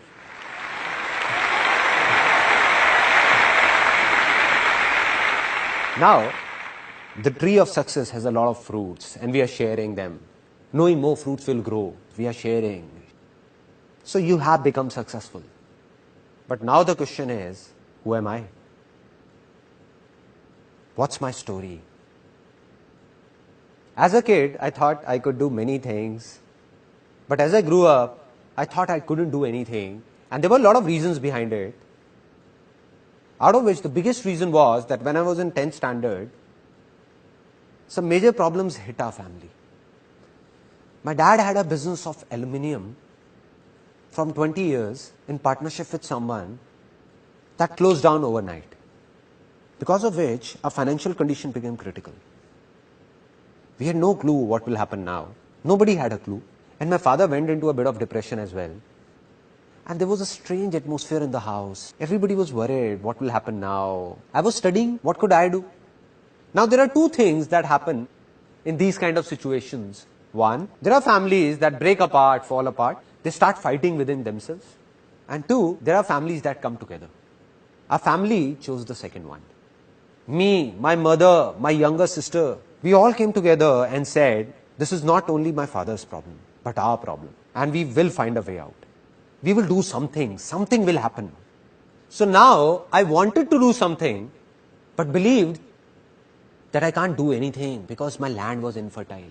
So we tried a lot of things, like we did a business in which my mother used to pack handmade sweets, and I used to go and give those boxes to people, and I took those sweets here and there, distribute pamphlets in my friends and relatives everywhere, but that didn't work and closed down. After that, we opened up a telephone booth, photo state, STD, PCO. My mother used to run it. At times, I also went there to help her. And going there, my land became even more infertile. Because I saw people fighting with my mother for just 25 paisa. I felt angry. But what to do? Such was life. That's when I thought that money is everything. Money is God. I just want money anyhow. I don't want anything else. Just get me a job from somewhere so that I get money and solve all these problems. So that telephone booth also closed down. After that, I went for a lot of interviews and failed everywhere. Had no clue what all was happening. And then came the turning point of my life. I went to a seminar. It was a multi-level marketing company seminar. I was 18 at that time, and honestly speaking, in that 3-hour long seminar, I didn't understand even a single thing. Everything went through here. And I exactly remember where I was sitting. It was an auditorium, and I was sitting on the third seat from here. I was looking at a 21-year-old guy standing right here. Till the time he kept talking, nothing entered my mind, everything bounced off. But then he said something in the end. He said, I'm 21 years old, and I'm earning 200,000 rupees a month. What they had done was, had got a big photocopy of that check and was showing it on stage, and I was counting zeros sitting there. 1, 2, 3, 4, 5. And I was thinking that this guy is actually earning big. 200,000 rupees a month. I was shocked. My mind blew off because I had seen that even to reach a level of 10 to 15,000 rupees takes years. And here's a guy who is just like me, who earns 200,000 rupees a month. And that was that 1 second. It was that 1 second of my life. Something in me shouted out that if this guy can do it, who looks just like me, then why can't I do it? Am I from a different planet or what? Why can't I do it? If it's easy for him, then it's easy for me as well. I can also do it. Can do it. And the moment these two words entered my life, the moment I believed that everything is easy, changes started happening inside me. From what I used to say, it's difficult, nothing can be done, bad timing, don't know what will happen. I started saying, you see what I do now. We'll get 200,000 rupees checks like this. We'll start my own companies. You just wait and watch. You don't know what's going to happen. And everyone started saying that Sandeep has gone crazy. Now, this is a very interesting point. Whenever people start saying you have gone crazy, it's an indication that you are on the right track.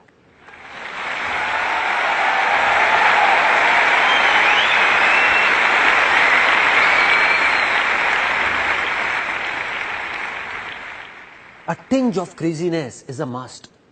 And that's what happened. I became crazy, started saying strange things. I started feeling from within, it's easy. Land became fertile. 1 step complete. Now the second step.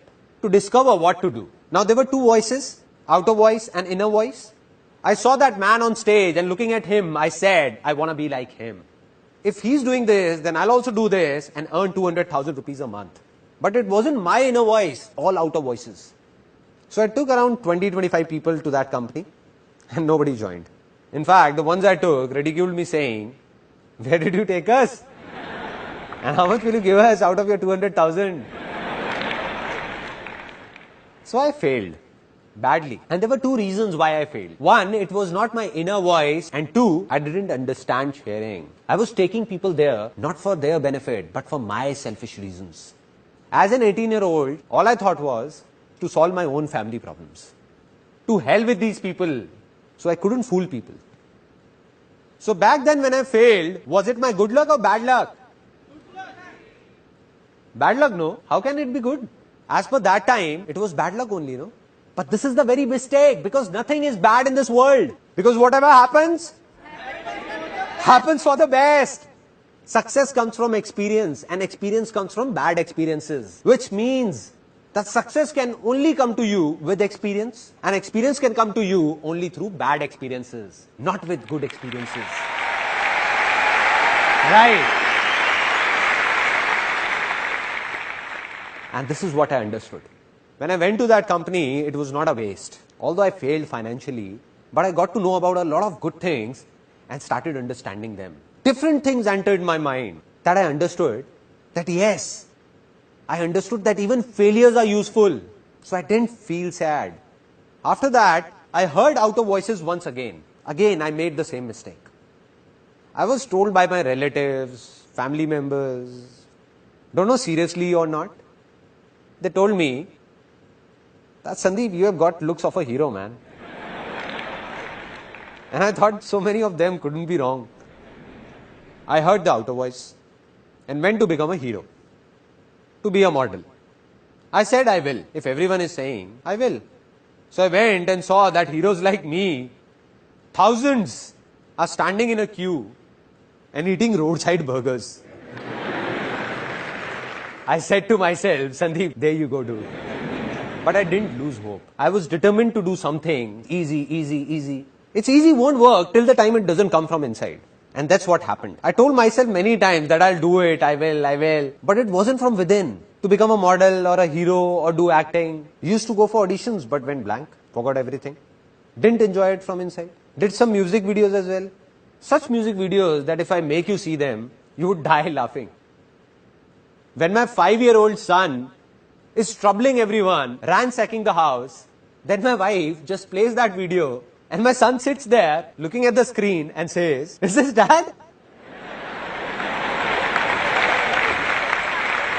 What is he doing?" So this time also, I failed. I believe, like I just told you, that you can only be successful because of your failures, not because of your success. So this big failure of my life was about to be the reason behind a very big success of my life that I didn't know, realized it later. How? During modeling days, a friend came to me with some photographs he got clicked from somewhere. And when I saw them, I was surprised. I said, "What photographs, man? Great." There were no digital cameras at that time. So I said, "Man, this will be great. I want to learn this." For the first time in my life, my inner voice said that I want to learn photography, man. I want to be a photographer. I saw an ad in the newspaper, went there and joined a short 2-week course of photography. I didn't know what was I doing, why was I doing it, didn't think about it, just listened to my heart. You know, from inside, that feeling comes that this is what I wanted. Got it. Just went to my mother, took 12,000 rupees, went and bought a camera. Started clicking photographs of my relatives, friends, everyone for free. Didn't have a clue what I was doing. Kept on doing it. Now, what happens is that even when you listen to your inner voice, that you will move in that direction, you will take a step, take an action, and what you want will go and clash with the reality, which will be very different. I wanted to become a very good photographer, but the reality was that thousands of photographers in India who had learned photography for 1, 2, even 4 years, and even they were not able to do much. And what had I done? Just a 2-week course. So I wasn't a very good photographer. Bang! This was the turning point, where one of my failures turned into success for me. Between all those photographers and me, there was a small difference. What I mean is that I had failed in modeling, but they had not. When I used to struggle as a model, I knew that 90% modeling agencies were fraud. So what I did was, I made a list of 70-80 fraud agencies and 10-15 genuine modeling agencies and started circulating it to everybody. That this one is fraud, and this one is genuine. And people started liking this. After this, I gave a small ad in the newspaper, free portfolio. And everyone came. A lot of people came. I told the truth. No tricks, no lies, straightforward. I said, look, I'm not a very big photographer or a great photographer. I've just finished my course from here of 2 weeks. So one option is that you get your own film roll, get the processing done, and your cost will be this much, 3,000 rupees. Or the second option is that I do everything for you. Now, if I go to any wholesale market, so the same film roll you get for 150 rupees, I get it for 50 rupees. And in this complete exercise, I'll get 1,500 rupees. So I said, we can do it as you wish, that way or this way. So they said, we don't have any problem, you only do it. We'll be spending the same amount. See, this is what I've always believed. and will always believe that if you want to do anything in life, tell the truth. Don't confuse anyone.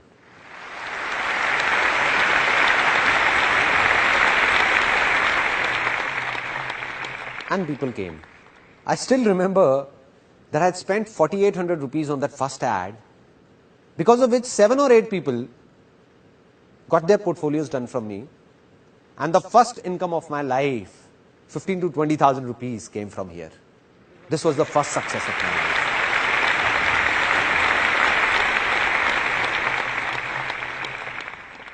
Now, the second big failure of my life.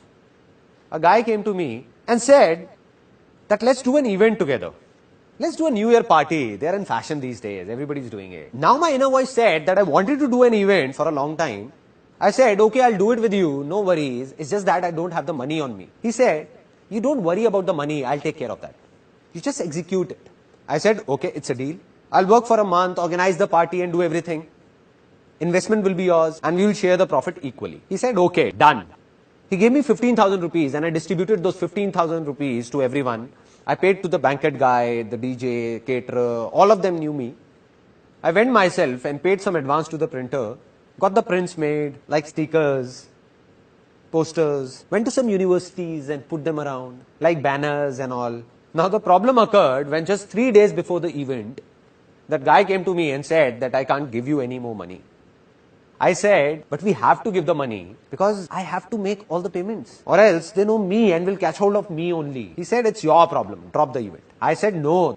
So then I arranged the money from somewhere, borrowing it from my friends, 5,000 from here, 2,000 from there. I collected all this money and made all the payments. The event was executed and it was a big success.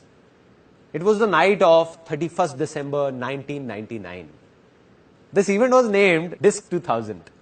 The new era of 2000 was about to begin. All the money was inside a bag. I went to that guy and said, okay man, let's do one thing. Let's calculate how much you and me spent and divide the profit equally. He said, what calculation? Which money? He just took that bag and went away with his friends. Since that day, I haven't seen him around in my entire life. What would have a normal human being and not an alien done in such a situation? In such a condition? Would have cried? Become worried? I felt happy because somewhere inside I believed that life's experiences comes from bad experiences, and I felt happy and said, wow man, this is it. Such a bad experience. What else could be worse than this? I felt happy. And my mother, who is sitting here, would remember when I came back home at 1:30, I put the music on full volume in my room, on full volume, and started dancing alone. Dancing. My parents came in and said, what's up son? Seems like your event was a hit. I said, don't ask how big a hit. Just don't ask. And when I told them that this is what happened, I got a lecture for 30 minutes. They said, you are very innocent, dumb. You trust anyone easily. Anybody can make a fool out of you. And why do you believe in what anybody says? I said, no. There must be a reason behind this failure. Maybe today I'm not getting it, but someday I will. And the day I'll get it, life will change for sure.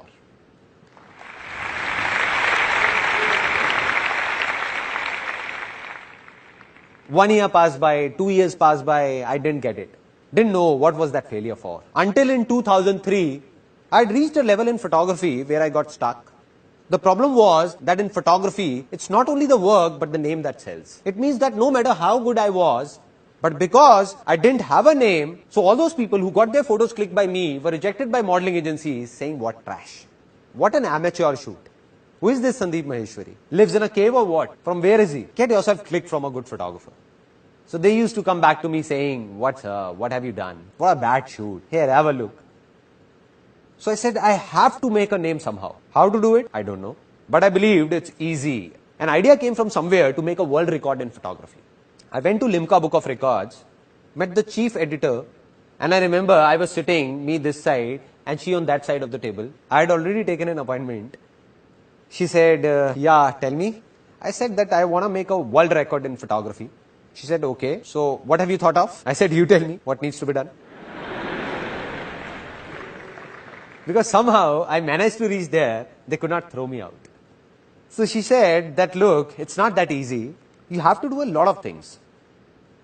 So it has to be something very big. I asked like, she said there are two options. Either you make India's record or world record. I said forget about India. Tell me about the world record. How will I make it? So, she narrated a list to me. She told me what all is needed. At least 10,000 photographs need to be clicked. No two photographs should look similar. All should be different. Our moderators will be present there. A minimum of 100 models need to be hired, and this must be done within 12 hours. And after that, when the film rolls will be made, we will check the contact sheets, and if everything is okay, then your name will come in Limca Book of Records. You will get the certificate. I said, okay. Anything else?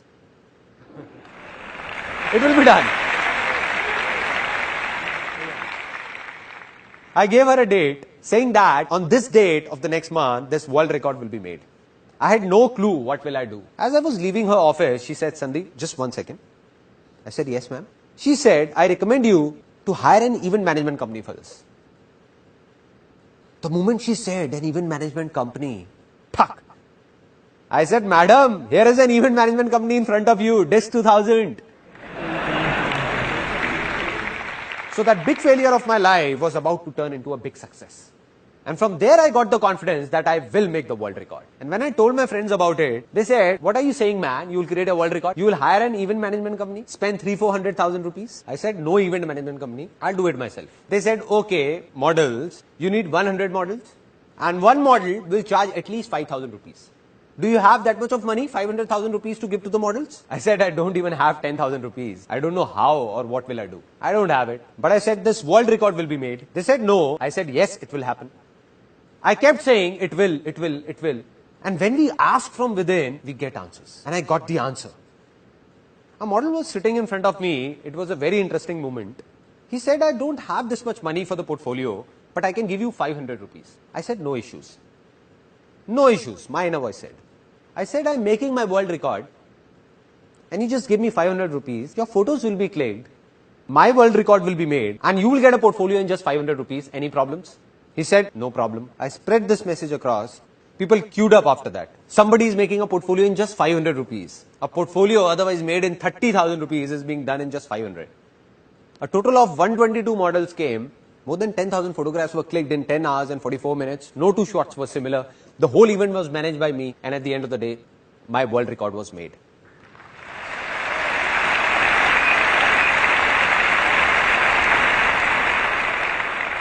Now I'll show you the biggest failure of my life. I'll not tell you about it, rather show it to you. That what was it? At the age of 21, after I made the world record, it came to my mind that I want to write a book on marketing. And I was a college dropout. I left college in 3rd year. Now I went to the publishers that this is how I have written a book on marketing and I want you to publish it. So they used to talk very formally saying, yeah, have a seat. So where have you done your MBA from? I said, listen, I have no MBA. I am a college dropout. So they said, no, this is not the way. We can't publish it. And all the publishers refused wherever I went. But I said, I'll do it myself. I will publish this book, come what may. I got it published, and here's that book right in front of you that I wrote at the age of 21 on marketing. Now, what is so special about this book? It's written on it that it's one of the most unusual books in the world, one of the strangest. Why? Because almost all the books in English open this way, like this.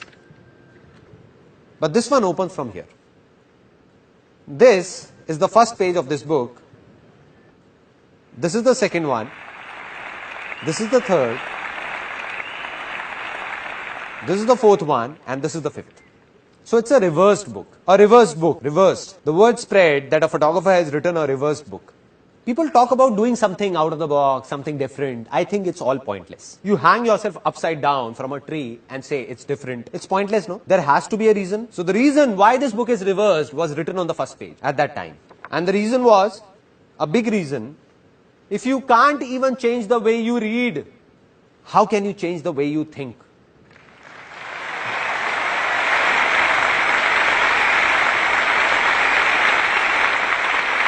That is, if you can't even change the simplest of your habits, how will you change your life? Just leave it. This book is not meant for you. And that's what happened. People took it seriously.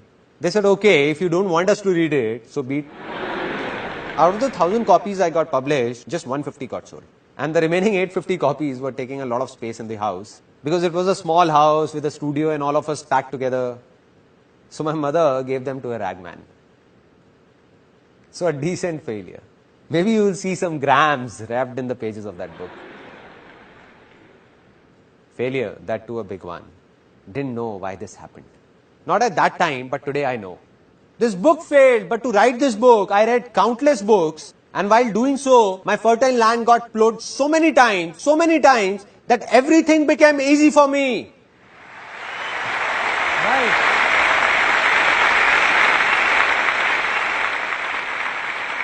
So today, everything I am is because of my failures. Now, final points. That from where did the biggest success of my life come? In the world of modeling, we were the only agency that got a declaration signed from people that said, there is no guarantee of work. We'll make your portfolio, give it to the agencies. If you're lucky, you will get work or else not.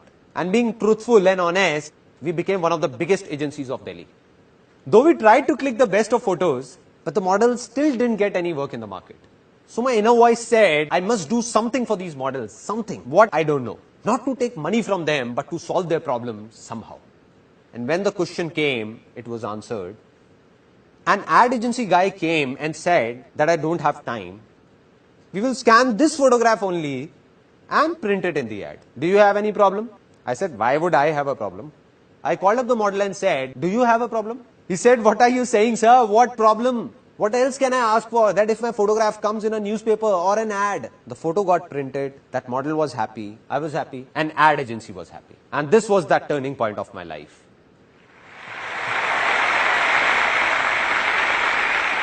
That's when the calling came, that this is what I want to do. And this is what I did. I'll explain it to you in brief, that all the ads around you that you see in newspapers, magazines, or hoardings, almost all the brands in India, the photographs seen in them are ours. Those companies buy them from us.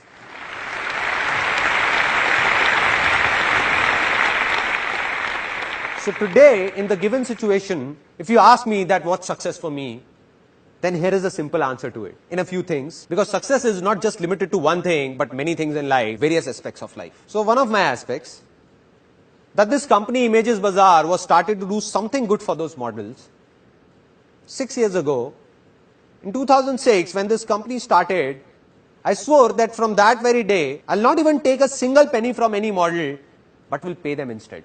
And till date, thousands of models have worked with us, and not even one of them can say that we have taken a single penny from him or her. Rather, we have paid them. This is success for me. This is success for me. And this is the reason our company has no investors and will never have one. Because investors won't be able to understand all this. What will they say? They will say, you are crazy. Being such a famous production house of India, one of the biggest, doing so many shoots, and that too genuine. If you ask the models to pay you 50,000 rupees, they will not even ask why and put the amount on your table. But we will not take it. Not today, not ever, never. Secondly, what is success for me? I narrated an incident of that female whom I told to leave. The one who asked for 10,000 rupees, I gave her 8,000 rupees and then told her to leave. When I got stuck, that day I decided that from today onwards, if I hire anyone, then I'll never tell the person to leave. Never. They can go by themselves if they want to, but I'll never ask them to leave. 8 years, 10 years, 12 years, 14 years, everybody is still there. In our company, faces don't change. All are still there. So success for me is to share everything with my employees and do all that I can do. And go beyond any limit to keep them happy. Any limit. This is success for me.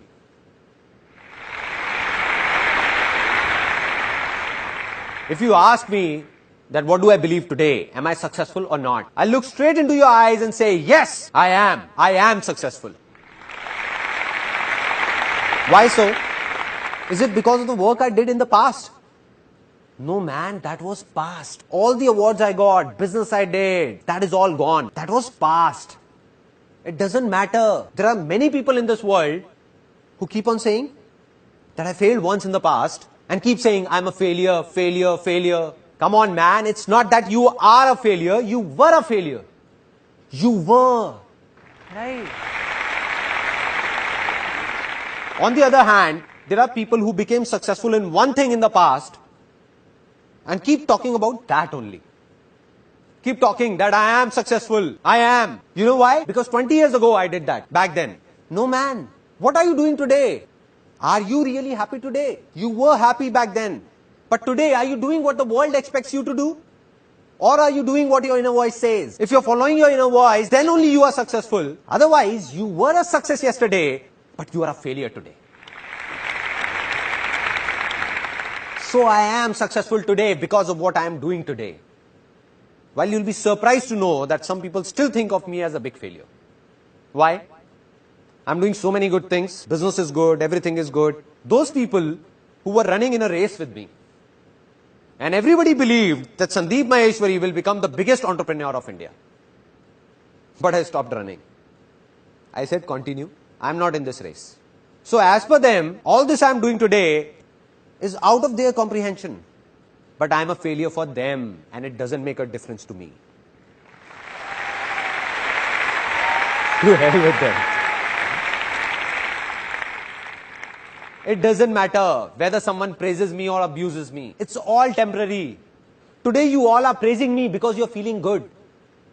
But tomorrow in media, if you read something negative about me, then you'll be the ones abusing me, cursing me. You only will be saying, what man, what a cheap fellow.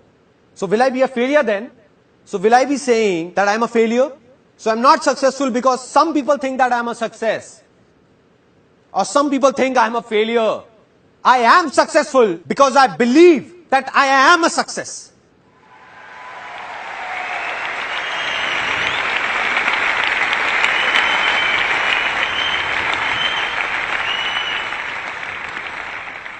Yesterday I met one of my friends and he was asking that from where do I get the inspiration of doing all this? From where? It all started when I was 12 or 13. My grandmom used to narrate a story to me. And I liked it so much that I listened to it daily and cried daily. My grandmom used to say, I'll not narrate it again because you cry. And I used to say, please, please. It was a story of a man who used to be very happy with his family, friends, very happy, enjoying. Then a stage came in his life when greed crept in. And because of that greed, he started fighting with his parents, brothers and sisters, with the whole world. Started thinking just about himself and got separated from everyone. He even started fighting with his own wife and kids. So in the remaining last few seconds of his life, when he was about to leave this world, tears were pouring down and he was crying, crying and crying. And the last words he uttered were that I made a big mistake. I made a big mistake. And he left this world saying this. So when I used to listen to that story, something happened inside me. I don't know what it was, but I always used to think that when my last moments will come, what will I say? What will I say to my people? I didn't know it then, but today I know that during those last few seconds of my life, tears will be pouring down, but I'll be crying out of happiness. And while crying, I'll not say anything to anyone, but smile. And say to myself, that wow man, what a life. Wow. Wow. Wow.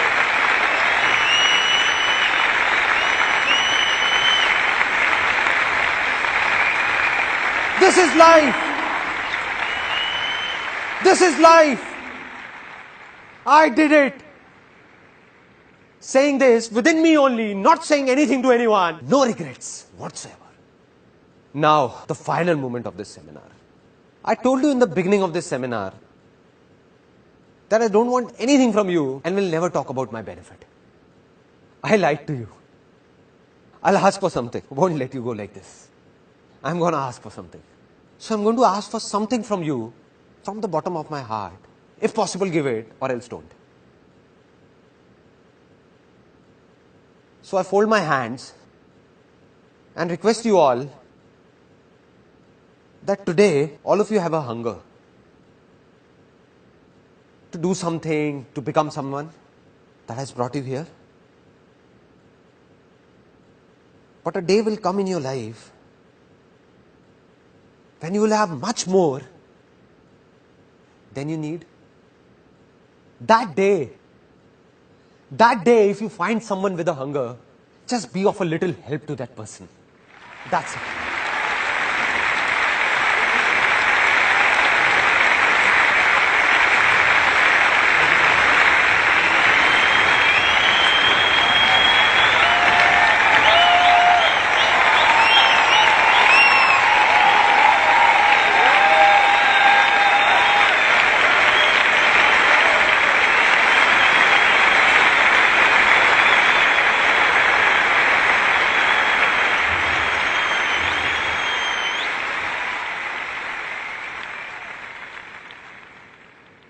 Today, this was the last life-changing seminar of my life. One thing is ending here, but another thing is taking off. I'm gonna keep recording all my experiences one by one in videos, record them. Today I told you it's easy. So why is it easy? In every situation of my life, how did I make the smallest of problems and the most complicated problems easy for myself? I'll tell you all in those videos. I'll open up everything. I just open it up, my heart, my mind, so that tomorrow if someone will need to know something or do something, he will just go to that place and will do whatever he wants to do for free.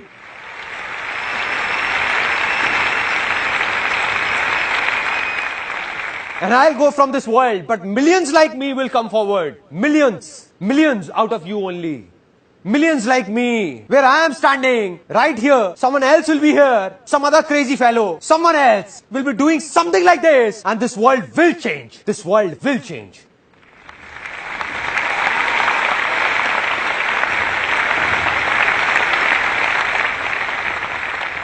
Today, I can say that my life's mission is fulfilled. And even if God comes and says, it's over, then I'll say, let's go.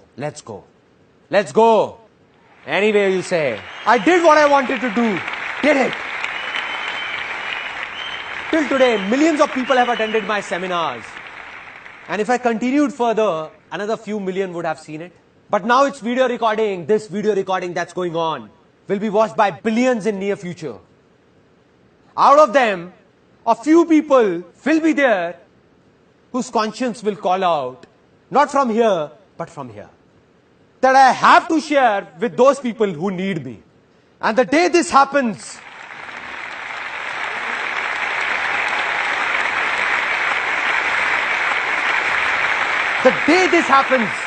that day, not only in India, but across this whole world, nobody will be hungry.